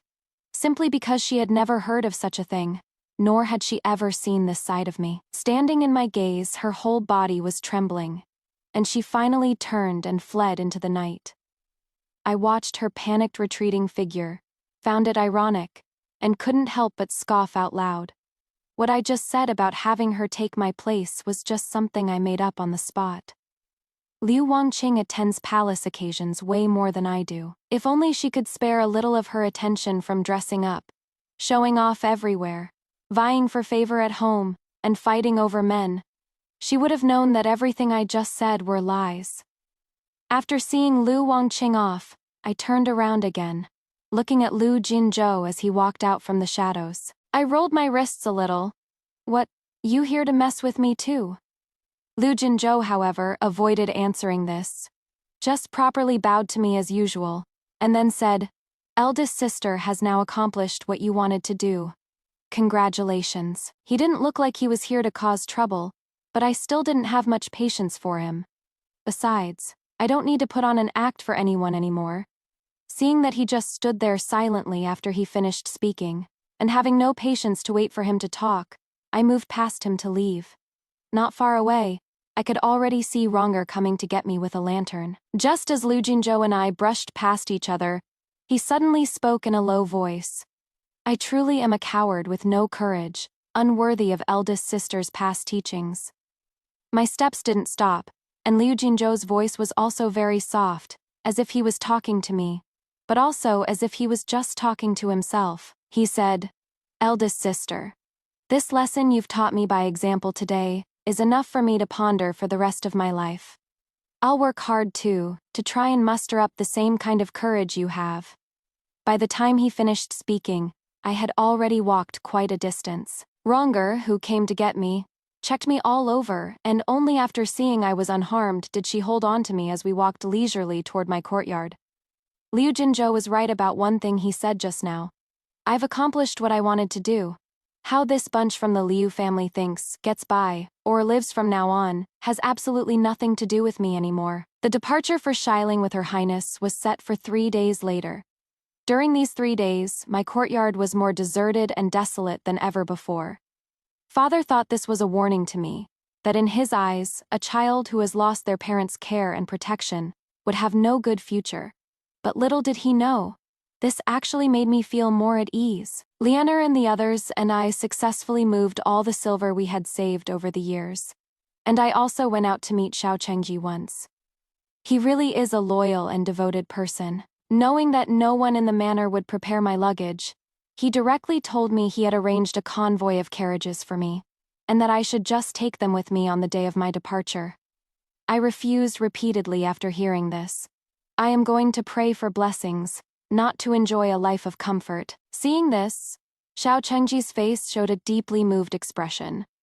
He said, "Miss Wenyu, I, Xiao, just knew that you're the best at running a household. I've sensed since the first time we met that you would be the girl in this world most compatible with me." Cough. From the side, Xiao Zong coughed lightly, covering his mouth with a fan. Xiao Chengyi snapped out of it and immediately changed his tune. But being frugal doesn't mean you have to live a hard life. I shall earn money precisely to provide for my wife's expenses. Whether a wife or a fiancé, I shall would absolutely never let you shortchange yourself. Only now did I finally understand where Xiao Chengyi's faint affection for me had actually come from. To think it had begun right when we first met. Back then, a famous socialite in the capital city was holding a birthday celebration. Xiao Chengyi and I were both among the invitees, and also among the ostracized ones on the periphery. He was a handsome man, and just from his overall bearing, he seemed quite heroic and extraordinary. It is just that back then he hadn't yet taken over the Xiao family. He was just a simple, rich second-generation kid. The powerful and wealthy looked down on him, and didn't want to hang out with him. He saw I was dressed plainly and sitting at the edge, so he thought we were both of the commoner class, and proactively came to ask for my name. When he found out I was from the Grand Tutor's manor, he got an especially big shock. Afterwards, he was curious about me using tea to steep tofu, piling a whole plate of meat in front of me, and instead casting aside the most exquisite and expensive pastries. So I explained to him that among the nobles in Shangjing, there is a rule of not finishing all your food. If you eat everything on your plate, you'll be ridiculed by others. So when I eat, I do my best to get full first. Among this pile of dishes, only these pastries are the least filling. So I leave them aside, eat the meat first, and then drink some water. By the end of one meal, I can be about 65% full, successfully lasting until the next one. And those leftover, intact pastries are actually the easiest to carry and preserve. After the banquet, they're often collected by the servants, who take them home for their children or the elderly to eat, so they aren't wasted. Xiao Chengyi listened, looking a bit stunned. Seeing this, I continued to talk to him. The refined rice in Shangjing City actually isn't filling. If you have to do physical labor, you need to mix in some brown rice. The cheapest shrimp skins in the market every day buy a few caddies. Stir-fry them until fragrant, then pickle them with vinegar. They're the best snack to satisfy a craving in your spare time, and also using the lowest-cost lotus root fibers to make top-quality ink paste. I told him these things. While I was telling him these things, Xiao Chengji listened without a moment of distraction, and his gaze grew more and more fervent. He immediately said he was very interested in the lotus root fiber ink paste I mentioned, and wanted to take the batch I had to the western regions to sell. A few months later, when Xiao Chengyi followed his family head to the western regions for the first time, he took the initiative to have someone get in touch with me. He is truly a born merchant, with such a silver tongue when he is pitching his stuff. He sold those ink pads at a price so high, I wouldn't have even dared to imagine it. I thought that with Xiao Chengyi's shrewdness, he would have definitely taken a huge cut pifu for himself. But he didn't take a single cent, and gave all the money he earned to me. I couldn't understand his actions before. At first I thought he just wanted to give me a discount once or twice to establish a long-term partnership with me. But later, as it happened more often, I thought he pitied me, seeing that I lived more frugally than other nobles. Thinking about it now, it turns out he was working on the matter of his own marriage. Seeing that I was silent for a long time, Xiao Chengyi seemed a bit awkward. Under Xiaozong's teasing gaze, he raised the cup in his hand and downed it in one go. But the courage that had just welled up shriveled up again after meeting my smile. Miss Wen Yu, what I shall mean is... I know. I gently continued the conversation. To think that this is how I became acquainted with the young master. These past days, young Master Xiao has offered his righteous assistance, which I, Wen Yu, have seen with my own eyes. So of course I understand what kind of person the young master is. When Xiao Chengyi heard this, he visibly let out a sigh of relief. I couldn't help but laugh to myself. This usually silver-tongued merchant was now so tongue-tied. But I still had a lingering concern in my heart. After thinking it over, I said to him, "When you went over her parents' heads to promise this marriage to you, eldest young master, it wasn't done through the proper channels in the first place. Now she is going to Xiling for another 2 years. I wonder if eldest young master Xiao will." I didn't finish the rest of my sentence, waiting for Xiao Da to state his position. "That is no problem." Xiao Da suddenly got excited, and actually slammed the table and stood straight up, startling me and a few of the maids.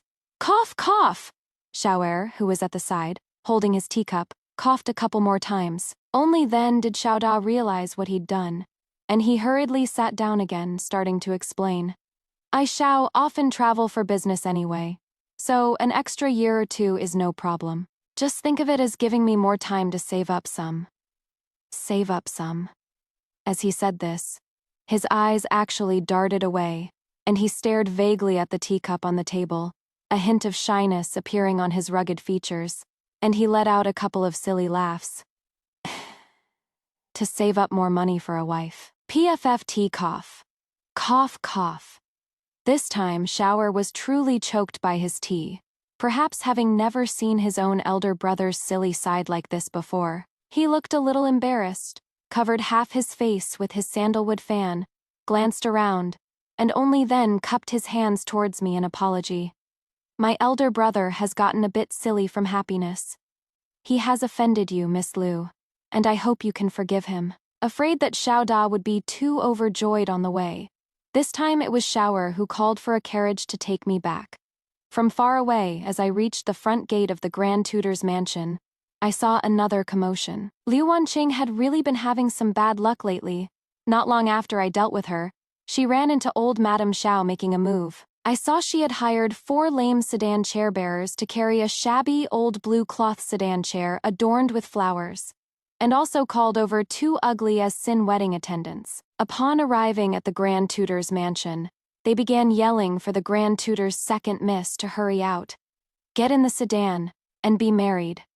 The commotion was so huge that it even startled my father, who was resting at home on his day off, into coming out. His face ashen, he stared at the wedding attendants shouting at the gate and asked what was going on. What is going on? A wonderfully joyous occasion. Of course, master. My mistress has said that since the Liu family's second miss has already spent all the betrothal gifts she prepared, then she can just be married over directly. That wedding attendant spoke with great animation, and the surrounding crowd of onlookers burst into roaring laughter.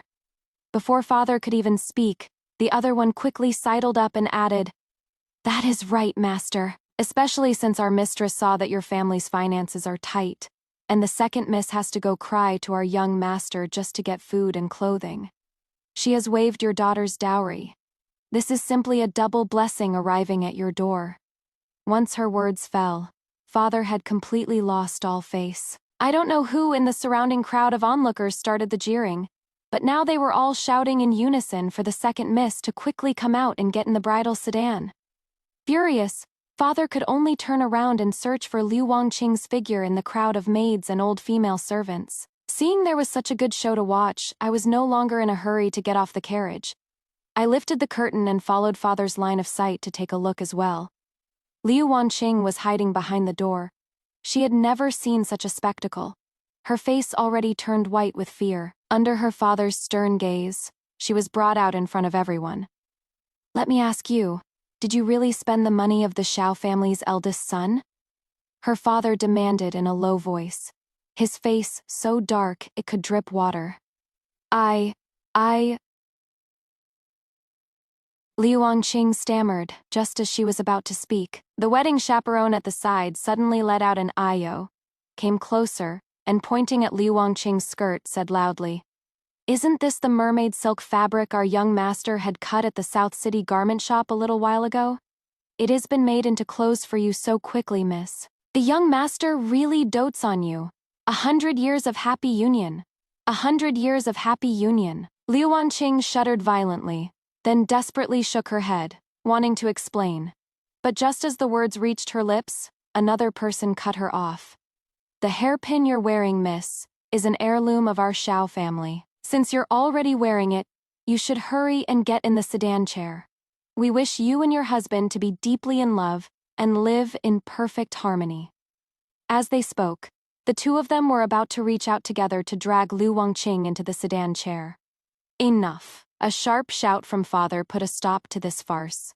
He glared at the 2 old women with a dark face, and the 2 old women instinctively let go. Liu Wanqing burst out crying and ran back into the group of maids and old servant women from the Liu residence, sobbing as she hid behind her personal maid. Since old Madame Xiao doesn't want this marriage, then let's just call it off. But you people are truly going too far.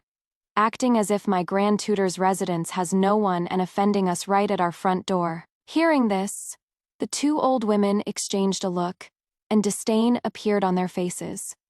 Then we'd ask Grand Tutor Liu to teach his daughter well in the future, and not just spend all day asking men for money. After all, it is your family's young lady who cries to our young master every day, saying your residence treats her extremely harshly. Our madam wanted to take her in. It was out of the kindness of her heart to save her from her suffering. The tone of these two old women was full of veiled insults. They were not the least bit afraid of my father using the marriage annulment as a threat. Watching this farce from the side, I couldn't help but laugh out loud. The Shao family holds a hereditary title, and Master Shao is the Marquis Whooping, who has rendered meritorious service protecting the country on the battlefield. Their family status is immeasurably higher than the Grand Tutor's residence. But back then, the old madam was actually happy to form a marriage alliance with the Grand Tutor's residence.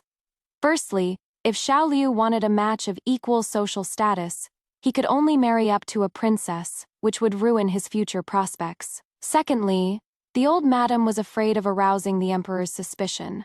So she chose a daughter from a so-called pure stream official's family, like the Grand Tutor's residence, to be matched with Xiao Liu. The marriage arrangement was joyous at the moment, but not so afterwards. At 12, I helped my mother manage the household. At 14, my marriage with Xiao Liu was discussed, and I was kept at home by my mother until I was 17. It wasn't just me whose marriage was delayed until I was older, but also Xiao Liu. Old Madame Xiao had long been dissatisfied with me, but my words and actions were so cautious that she couldn't find any fault, so she could only hold a grudge against the entire Grand Tutor's mansion. Afterwards, a scandal broke out in the Grand Tutor's mansion, where the younger legitimate sister snatched her elder sister's betrothal. Being associated with such a family, Madame Xiao felt, was a loss of face for the Xiao family. However, Xiao Liu was very fond of Liu Wanqing, and would rather defy his own mother to get engaged to her.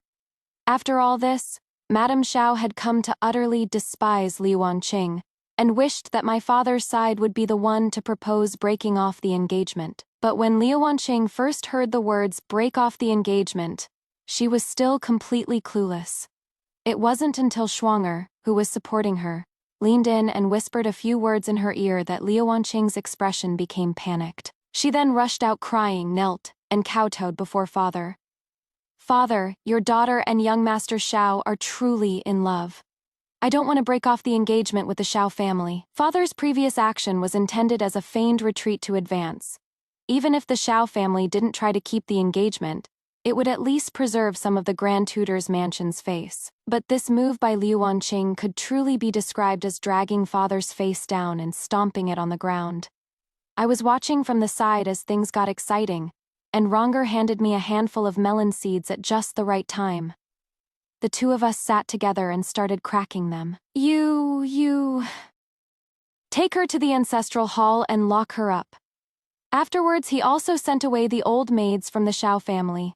Seeing this, the surrounding crowd of onlookers also gradually dispersed. As a group of people walked away, I heard them still gossiping with relish. "I can't believe the Grand Tutor's second daughter has so little self-respect." "That is right. Everyone used to say she had a good reputation and was the most doted on by the Grand Tutor and his wife. Tell me, why would she debase herself like this? What is she after?" "What is she after, of course?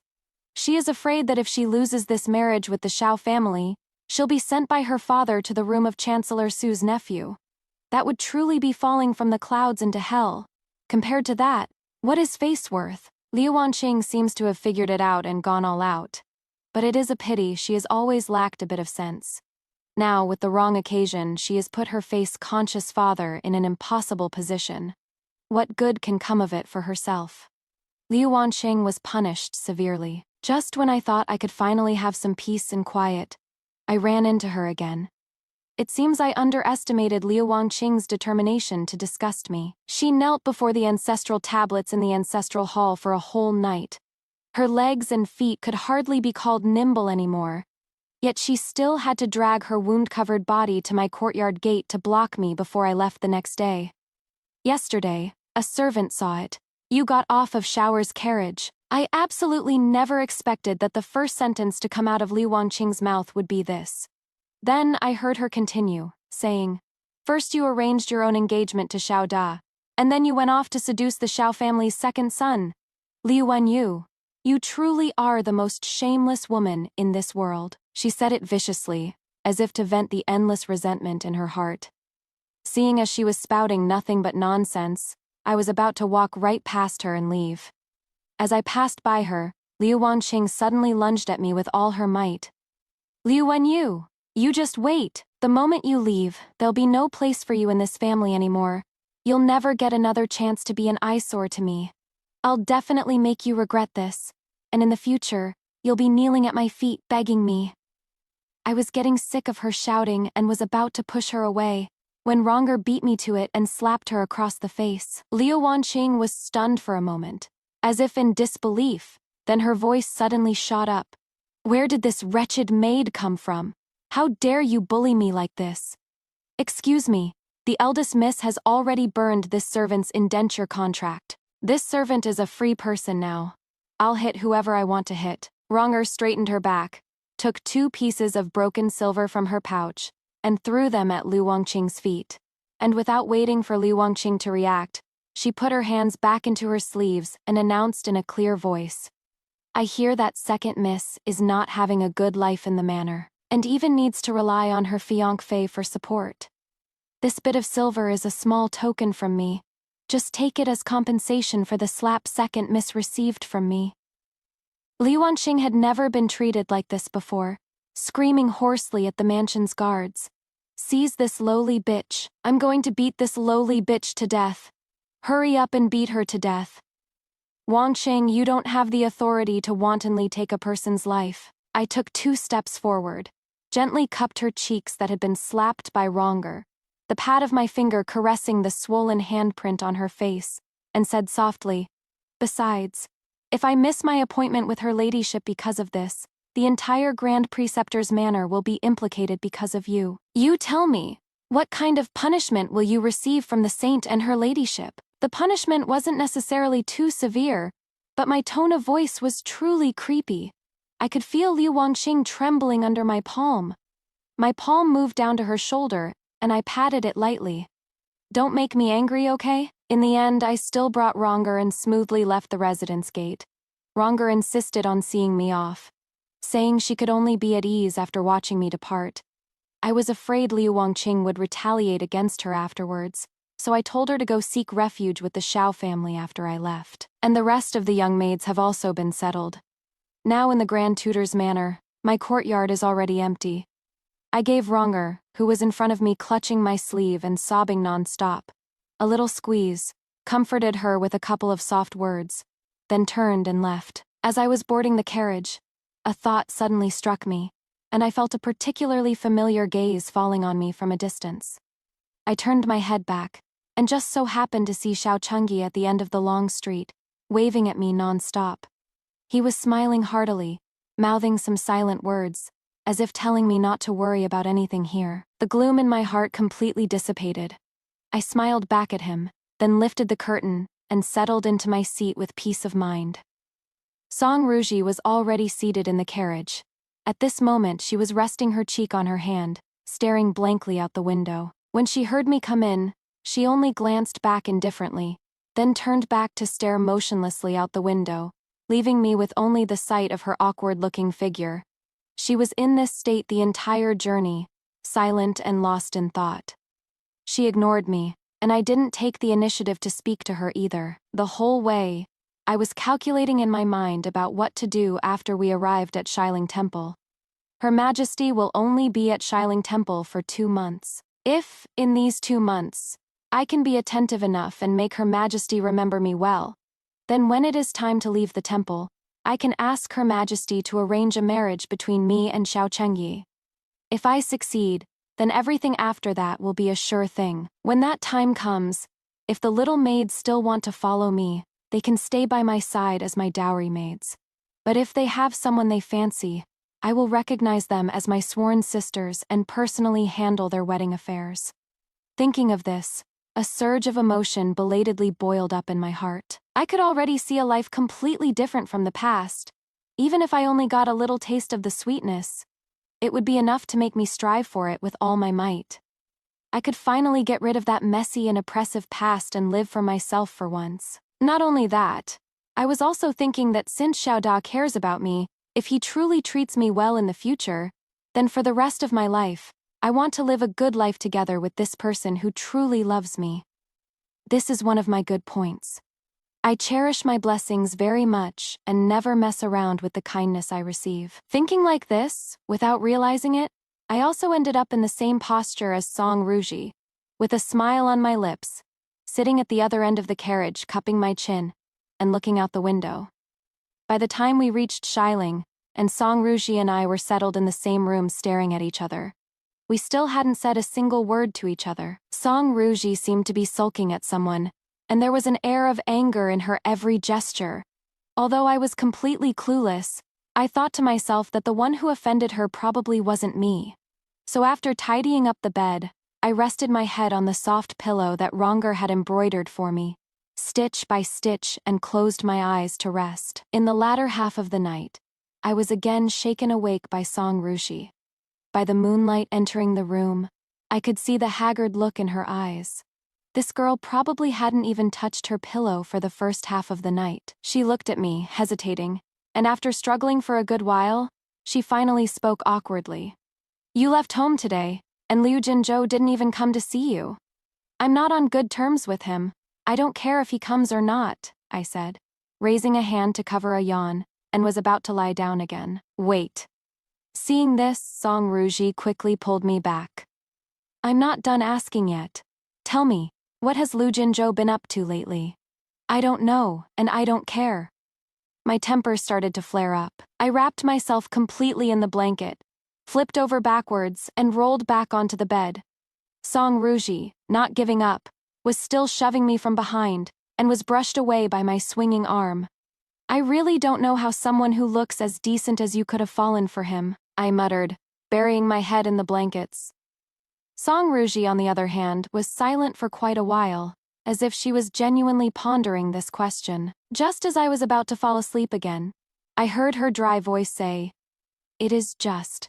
I was only a little interested before, but then everyone around me told me how good he was, and I couldn't have him, so it turned into an obsession." She sounded a bit upset and flustered. Anyway, aren't matters of feelings just a chaotic mess like this? Besides, young people love to torture themselves over nothing, and I'm torturing myself too, insisting on thinking about someone who doesn't like me.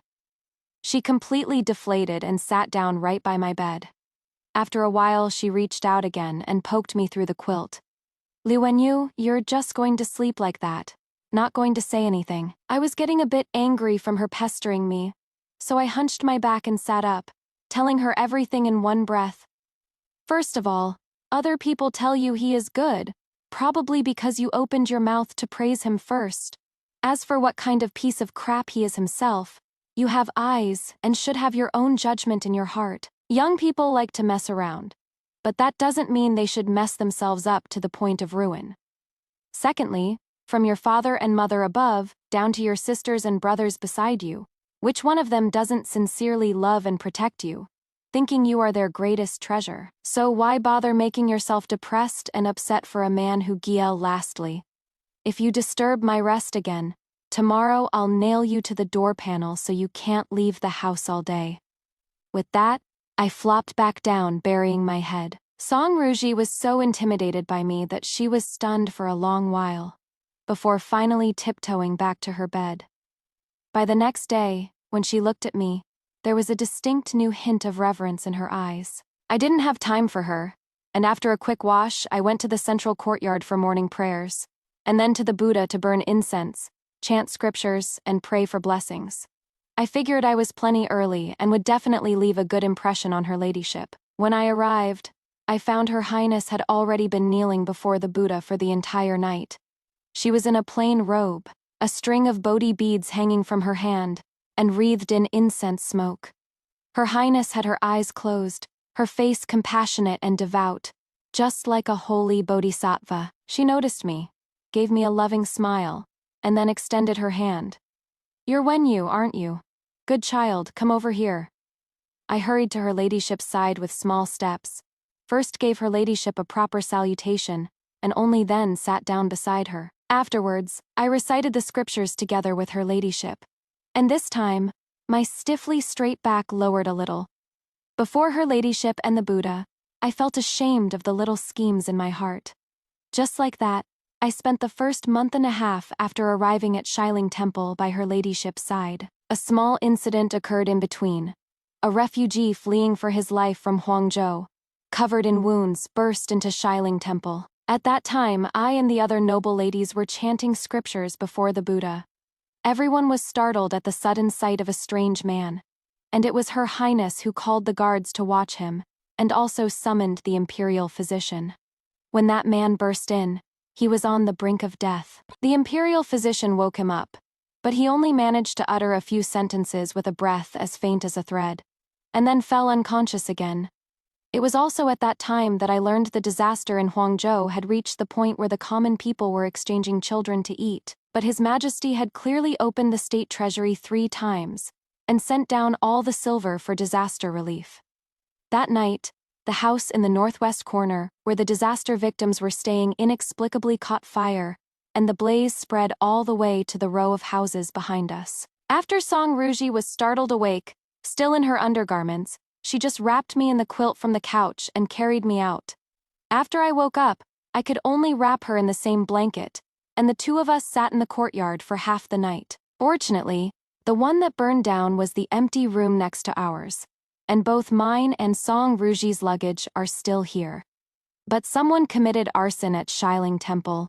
This matter is no small thing, and her ladyship must return to the palace immediately. When it was time to part, she called me over, gently stroked the top of my head like a mother, and softly said, "Good child, I have taken note of your performance these past days. If there is something you desire, tell me, all right." My eyes instantly grew hot and moist. At first, I did have the intention of currying favor, but later on, it was because I genuinely admired her ladyship and was willing to work with her for the people. And now her ladyship was telling me that she saw it all. It turns out, even without deliberately showing off or fighting for it, the effort you put in can still be seen. I held back a somewhat stinging breath, knelt down again before Her Highness, and pleaded for Her Highness to bestow a marriage upon me and Xiao Chengyi. "I grant your request." Her Highness left with these words and then departed for the court, after the disaster victim was also taken away. After Her Highness left, I still didn't dare to be lazy, praying devotedly to Buddha every day, just wishing that the Buddha could sense the sincerity in my heart, end this drought that has been going on for months, and let the displaced people have a home to return to. Ronger wrote to me saying that Xiao Chengyi organized a charity donation in the capital and personally took the Xiao family's caravan to Huangzhou to provide relief. The young maids all donated, and even that good for nothing, Lu Jinzhou donated his entire half-year's monthly allowance, finally showing some semblance of responsibility. When Xiao Chengyi was in Huangzhou, he saw many things, and had an accident on the way back. Although he was lucky to have his life spared, his injuries were quite severe, and I'm afraid he won't be able to go out again this year. Afterwards, Xiao Chengyi's letter also arrived, telling me that what Ronger said was all to tease me, and that I shouldn't take it seriously. I clutched those 2 letters in my hand, reading them over and over, my heart feeling a bit sore. In the end, I dug out the box from my package and preciously stored them away. From then on, Xiao Chengyi would write to me from time to time.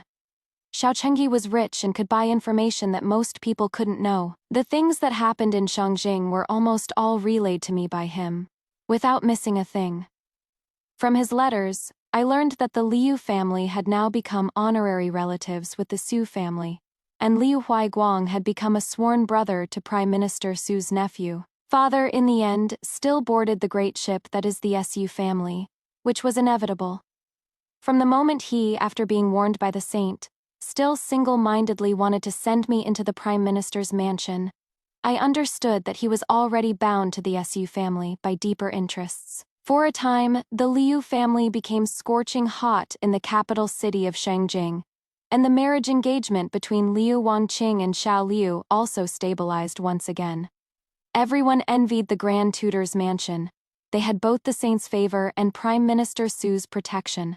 Liu Jinzhou, however, at this time, chose to pack his luggage one night and quietly leave through the side door of the Liu residence.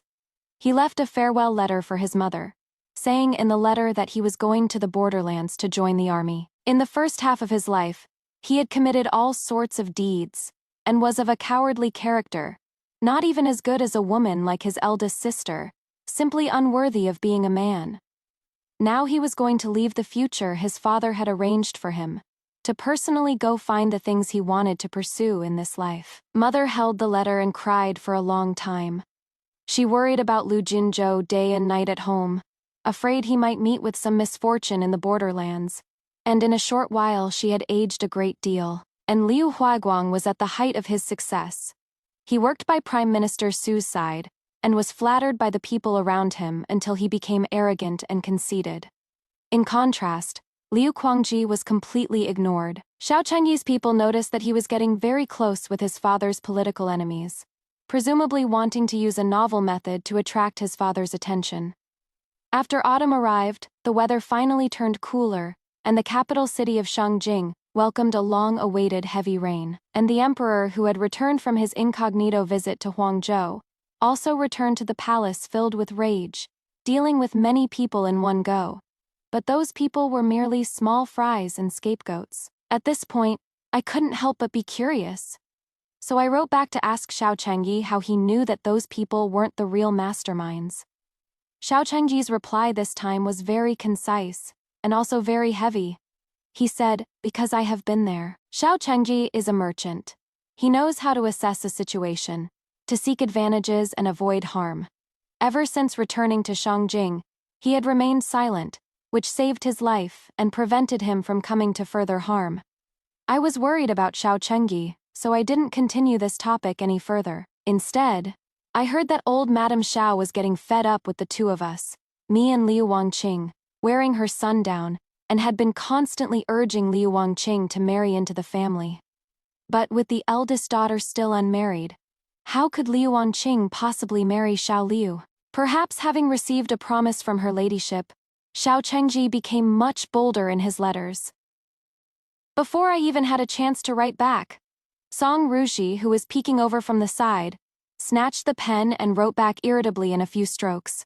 "We'll talk after the chicken has finished pecking the mountain of rice, the dog has finished licking up the flour, and the candle flame has burned through the iron chas. In." Song Ruji smugly replied to the letter for me, and this time Xiao Chengyi's reply came even faster.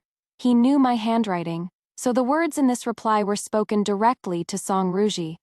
"My clan raises 300 dogs and 50,000 chickens, and has countless iron-smelting workshops. As long as eldest Miss Liu nods, 10 mountains of rice and mountains of flour are but a matter of an instant." This made Song Ruji's face turn green with anger.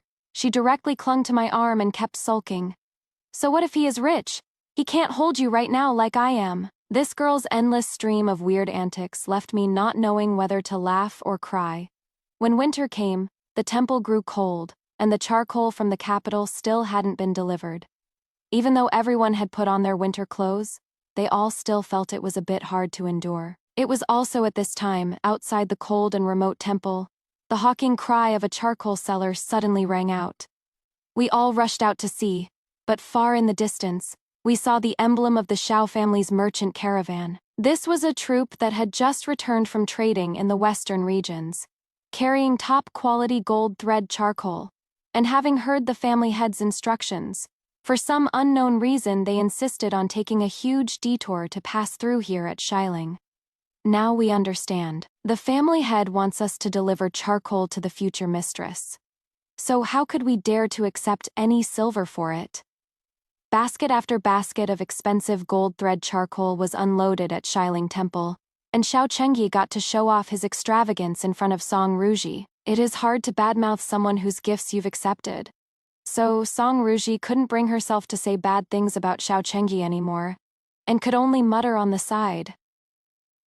From then on, whenever the Xiao family's merchant caravan set out from the capital, It would always make a detour to Shiling first, to unload a portion of the fine goods they were carrying at Shiling Temple. Thus, even at the temple, I was able to eat seasonal fruits and vegetables, and use comfortable brushes and inkstones. As for those expensive dresses and jewelry, I still refused them. I could not forget her ladyship's teachings. While praying for blessings in a temple, a single gray robe is enough. When the period of my stay was over, Song Ruji and I still shared a carriage on the way back, and in the carriage, her eyes grew teary. Liu Wenyu, in the future, after you get married, you must remember to send me invitations often. I want to go and see for myself just how extravagant and grand his Xiao family's residence is. If you really can't find anyone to hang out with, you can continue to bully Liu Wangqing, I sincerely suggested to her, and she punched me on the forearm.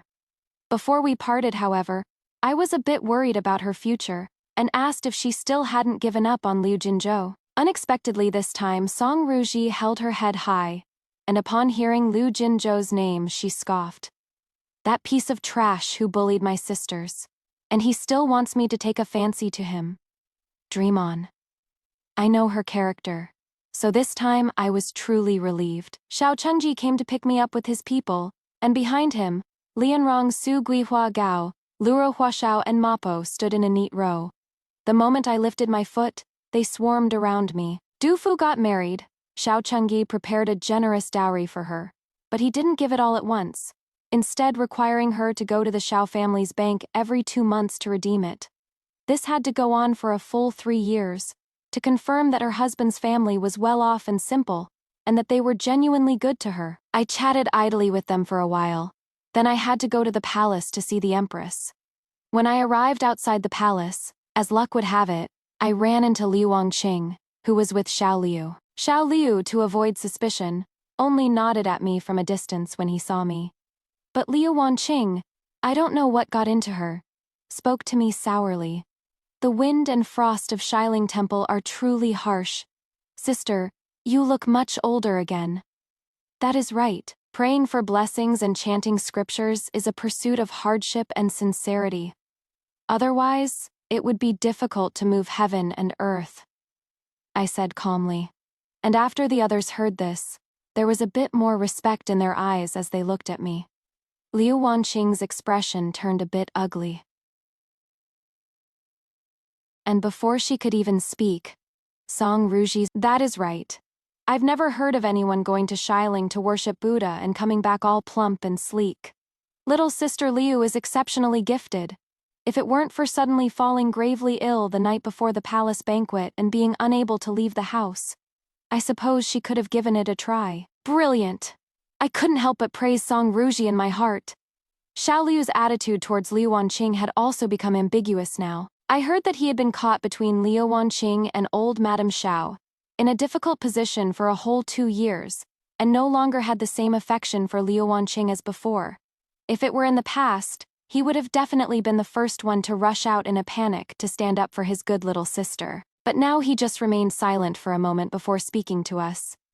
You 2 young ladies have made a sacrifice for the country, which is of a noble character. Wangqing is young and doesn't know her manners. She has offended you 2. I ask that you 2 young ladies please forgive her. I didn't say anything, and Song Ruji didn't even give him a proper look. She walked over, took my arm, and sneered. Still young, huh? Why waste words on this kind of blind-eyed, blind-hearted thing? After saying that, she pulled me into the palace. Along the way, her back was ramrod straight. Just as it was back then, like a proud peacock. After 2 years of not seeing her, Her Majesty was still as kind and gentle. Standing beside the emperor, she still looked like a holy bodhisattva. After Song Ruji, a group of noble ladies, and I reported back. We were kept behind by Her Highness for a chat. Then we each went home. Because of the marriage arranged by Her Highness, I still married out from the Liu residence.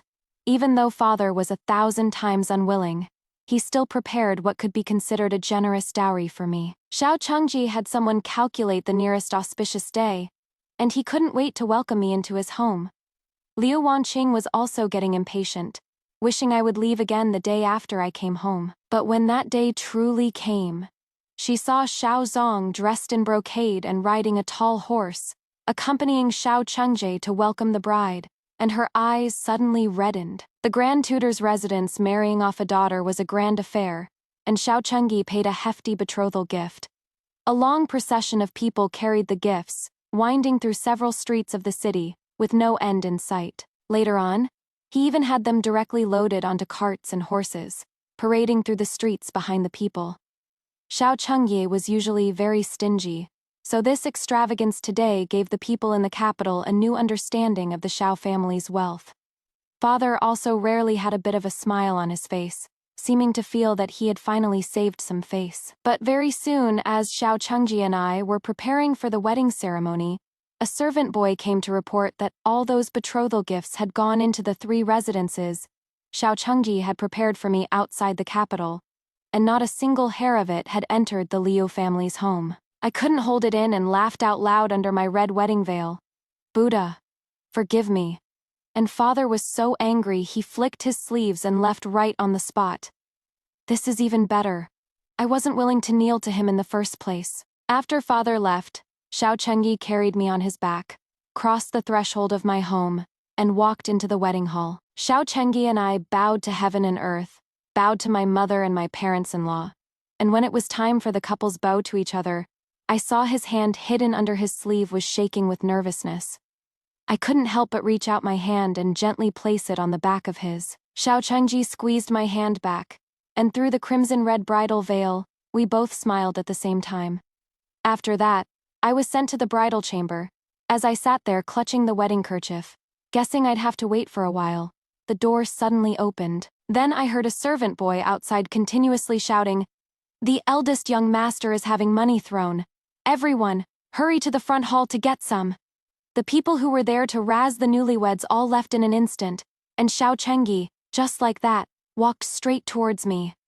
The moment the veil was lifted, I looked up, the candlelight reflected in our eyes, and we looked at each other and smiled.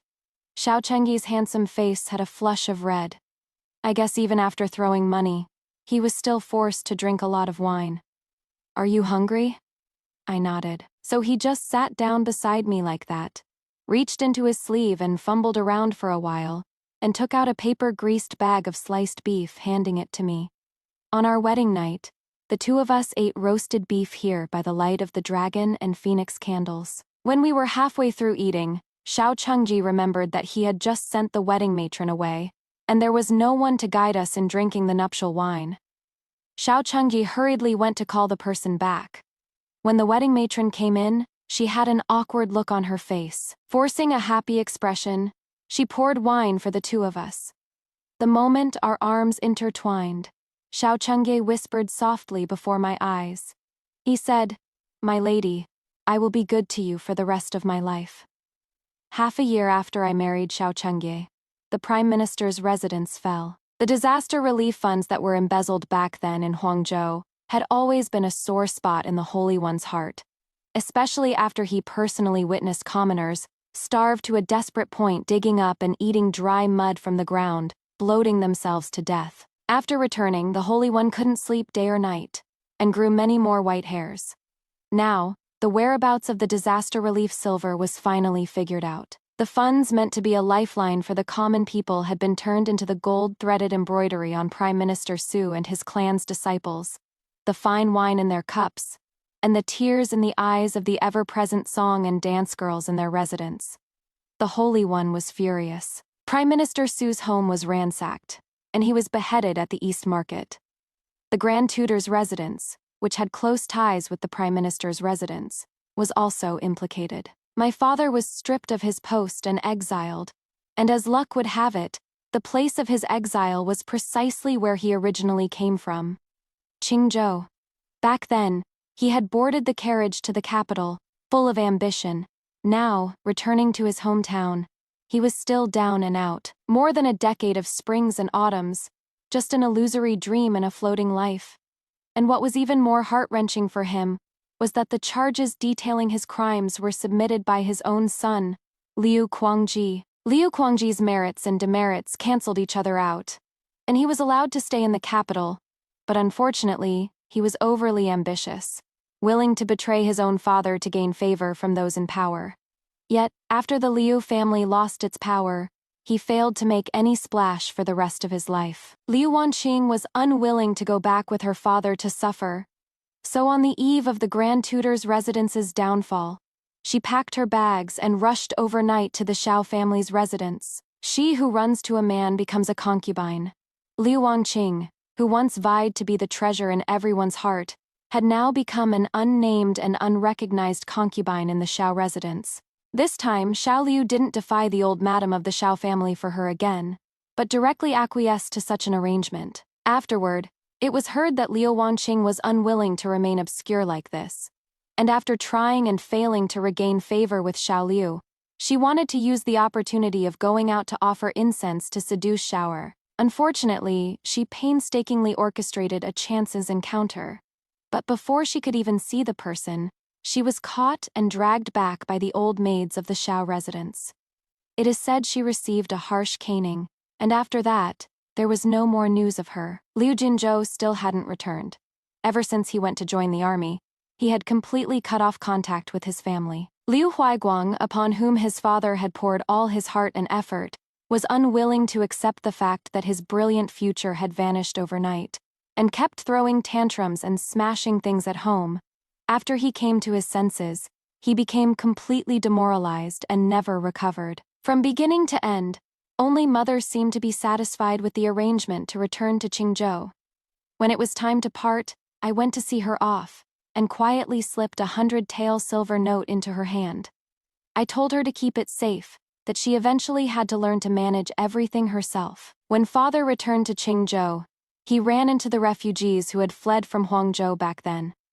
Those people hated him to the bone, wishing they could devour his flesh and blood. Father was surrounded and beaten, and at the critical moment, the son he was so proud of abandoned him and hid himself off to one side. After returning home, he became gravely ill. Even so, people came to his door every day to curse him, barging into his room, pointing at father's nose and spitting in his face. Father valued his reputation the most his entire life, and never imagined his later years would be in such a state. He didn't even last half a year before he passed away. Perhaps even until his death, he never knew that the reason the emperor singled him out back then was because when the emperor was touring the outskirts of the city, he heard the farmers whose fertile lands had been seized, cursing, "Lu the pig, Su the dog." The parent official personally appointed by the emperor had become something worse than a pig or a dog in the mouths of the common people. The emperor was alarmed, and subsequently, the prime minister's residence and the grand preceptor's residence were investigated. Father once told me that reputation could be fatal, but later he also said, as long as one has enough power and influence, what does reputation even matter? In the end, it was father who forgot his own words. What is particularly ironic is that after he passed away, mother's life actually got better. In the family, there was only the good-for-nothing Liu Huaiguang for her to worry about, and there wasn't a mother-in-law above her who cursed her all day long to support. When she spent most of the money on herself, she finally realized that the money was actually enough, and managing the household was also not as difficult as she had imagined. 2 more years passed, and Xiao Chengji and I gave birth to our eldest son, Shuner. When my mother found out, she asked someone to bring some local specialties from Qingzhou as a greeting. Xiao Zongchu, now an uncle, was extremely fond of this kid, traveling all over the place to hunt for novel trinkets for him as toys. 5 years later, the kid was pawned off on my mother-in-law by Xiao Chengyi, and he took me to travel all over the world. When passing through Qingzhou, mother had come to see us from afar once. Seeing the bright dress I was wearing, her fingers gripped the apron at her waist tightly, not daring to approach for a long time. Xiao Chengji wanted to give her money, but she refused it. However, Li Weiguang, who was at the side, stared with wide eyes, wishing he could just reach out and snatch it. Compared to before, he was still a good-for-nothing. He'd just gone from a well-off good-for-nothing to a down-and-out good-for-nothing. Li Weiguang looked like he had been driven mad by poverty, but when he saw the 2 troops of guards with carriages and horses behind me and Xiao Chengyi, he ultimately didn't make a single move. After returning to the capital, an old friend of Xiao Chengyi came to drink with him, and during the banquet that man teased him, saying he was a henpecked husband, that this was totally improper, and insisted on stuffing 2 beautiful concubines on him. I cast a cool glance over, and Xiao Chengyi froze completely. When I slammed a cup in my hand onto the table, he immediately jumped up from his seat, crying out, "It wasn't me, I didn't do it. Even if I have an extra 3 yuan, it all goes to my wife. Where would I get the money to find a beautiful concubine?" His friend, seeing that he was a completely lost cause, knocked back a few more cups and quickly ran off. That night, Xiao Chengji couldn't get into my room. Early the next morning, I saw Song Ruji sitting right by my bed, leaning on my shoulder with her arms wrapped around mine, smugly glancing at Xiao Chengyi as she said to me, "You go with your sisters, kick him to the curb." How could Xiao Chengyi stand to hear that? He quickly pushed Song Ruji aside and took her place, sitting beside me and leaning on my shoulder. "My wife isn't leaving. My wife will stay right here. This husband still wants to treat my wife well for a lifetime." I thought for a moment, a slight smile playing on my lips as I said to him, "Then it all depends on my husband's performance." A snowstorm fell upon the capital city of Shangjing. This year's winter was exceptionally cold, always reminding people of the Great Drought 7 years ago, which was also extreme like this, lifeless, and made people feel completely hopeless. Liu Kuangji finished work at the Imperial Academy, held up a dark green cloth umbrella, and hurried home. He kept his head down the entire way, afraid that his former classmates would recognize him and mock him.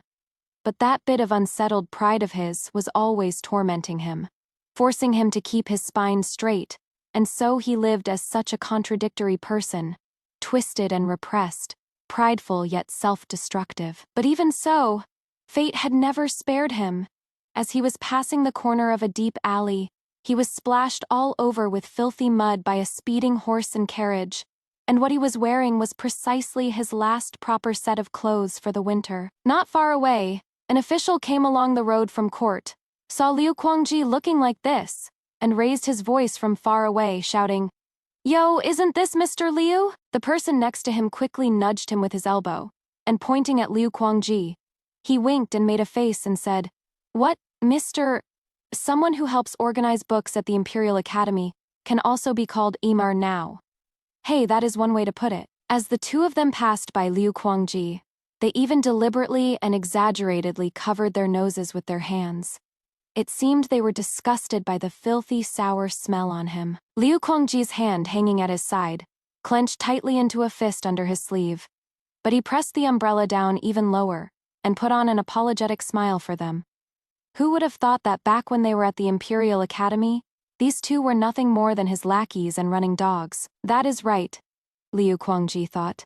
The Grand Tutor Liu's residence in Shangjing was long gone, and he was just a good-for-nothing who had been dismissed from his post before the new year, and couldn't even hold on to the position of a junior official. Having lost his family as a backer, he had absolutely no foothold in the official circles of Shangjing, which were built by aristocratic families and powerful clans. At this point, he would feel a bit regretful if it had been like this. It would have been better to just let that good-for-nothing Li Guang take over as the family head back then. At least he himself wouldn't be considered so down and out. But he could just never accept it. Couldn't accept his father's favoritism. Anyone with eyes could see that Li Guang was a good-for-nothing. But his father thought it was no big deal. His father told him that as long as your power was great enough, even a random nobody would be respected all the same. This sentence completely cut off Liu Kuangji's line of retreat. He knew that winning his father's appreciation through his talent and learning was already impossible. He could only resort to extremes. But even so, he was gratified. He resented his father for favoring the eldest son. Then his father died, dying so miserably. He hated Li Guang for being unworthy of his position and keeping him down. So Li Guang could only spend his life as a village idler in Qingzhou. Didn't he always pride himself on being a scholar?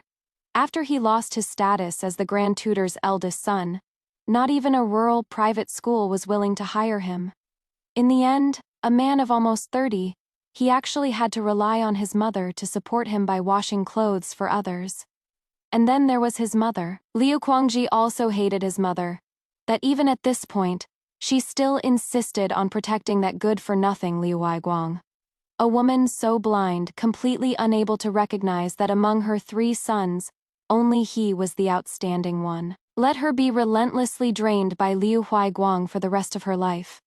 It'd be for the best if she is drained until her hair is all white, and she is utterly spent and depleted. Thinking of this, Liu Guangji finally felt a sliver of glee in his heart. He'd had extraordinary talent and insight his entire life. All of it was ruined by these people. Otherwise, he would have long ago, lightly clad and on a swift horse, risen above the rest. Liu Guangji stopped by the roadside to rest for a bit, then continued walking back, holding up his umbrella. Though he is young now, he has exhausted his heart and soul from scheming too deeply. Even so, others' assessment of him was just one phrase: ambition as high as the heavens.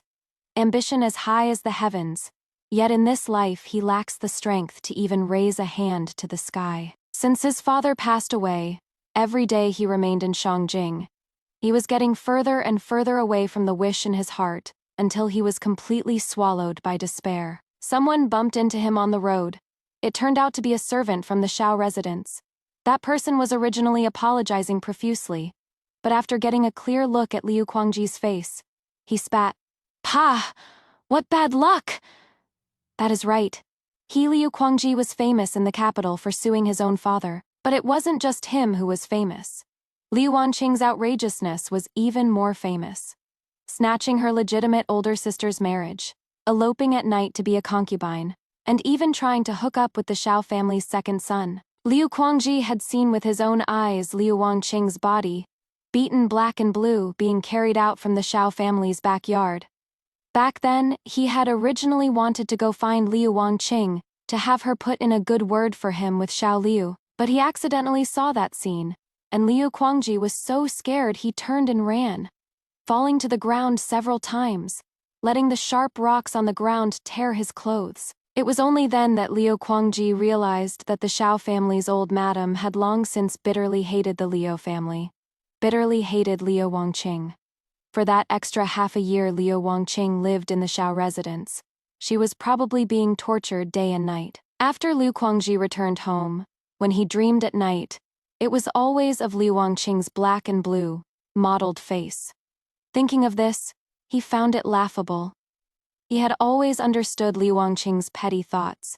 He just couldn't be bothered to expose them when they were at home. In the end, it was all just those boring little schemes of women. Liu Wanqing always wanted to outshine Liu Wanyu. She wanted to be everyone's one and only treasure, and she did many things for that. But in the end, she became the Shao family's most lowly concubine, became a nameless female corpse in a mass grave. It is all her fault. Thinking of this, Liu Guangji became furious again. If Liu Wanqing hadn't messed things up, the Shao family would be related to him in some way by now. And how could he have ended up so down and out? Liu Wanqing deserved to die too. She is simply a fey. Serves her right. Liu Guangji couldn't stand to see anyone doing well. As long as it was someone he knew getting ahead of him, it would make him feel worse than death.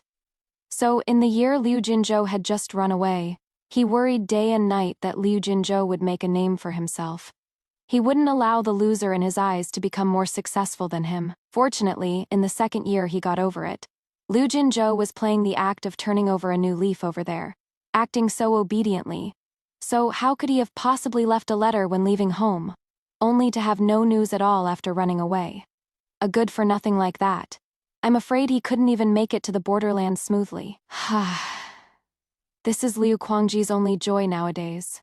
As he puts cold rice into the pot with cold water, he'd think that Liu Guang couldn't even get cold rice to eat. When he saw Shao Liu looking so spirited, he would think that no matter how proud he was still cuckolded by that fey Liu Wanqing. When he looked at others with their happy, complete families, he would think that his second brother Liu Jinzhou was by now who knows which pile of desolate bones on the edge of the grasslands. Thinking of it this way, there was no one who was better off than him. He finally felt a bit more satisfied. And it was at this time that the Shao family's caravan returned to the capital. the endless line of and on the most spacious and magnificent carriage at the very front. The woman, surrounded by a crowd of maidservants, was gorgeously dressed, and her figure was now also plump. Her husband protected her tightly, and behind them were even more household servants and guards. The one who came to give her a welcoming reception was the legitimate daughter of the Minister of Revenue. That woman was also absurd to the extreme. A mere woman, yet she could actually get the Empress's favor and be granted the position of a female official. Now she actually stands even higher than him. Watching the few of them talking and laughing, they then went to the biggest restaurant in the capital city. The restaurant's manager now calls the woman in the center of the crowd mistress. Liu Kuangji held an umbrella, stood on the long street looking up at the bustling window in the restaurant. The daughter of the Minister of Revenue, who had grown ever more beautiful, was talking and laughing with the man with flirtatious eyes. And when they got to a happy part, she even jumped up and punched him, insisting on becoming sworn siblings with him. The man with handsome eyes and brows could only helplessly cup his hands and repeatedly beg for mercy. The lovey-dovey couple was right beside them, laughing joyfully. That bustling and warm light spilled out from the window, and ultimately, it burned him. Liu Kuangji snapped out of it, his whole body recoiling inwards. Only then did he realize that his hands and feet were all completely frozen stiff, and he could only shuffle his way home in a difficult and grotesque posture. This time, he could no longer straighten his back, he thought. Someone like him, who had lost the most important thing, can't stand to see others truly happy. Mother and Liu Weiguang definitely can't stand it either.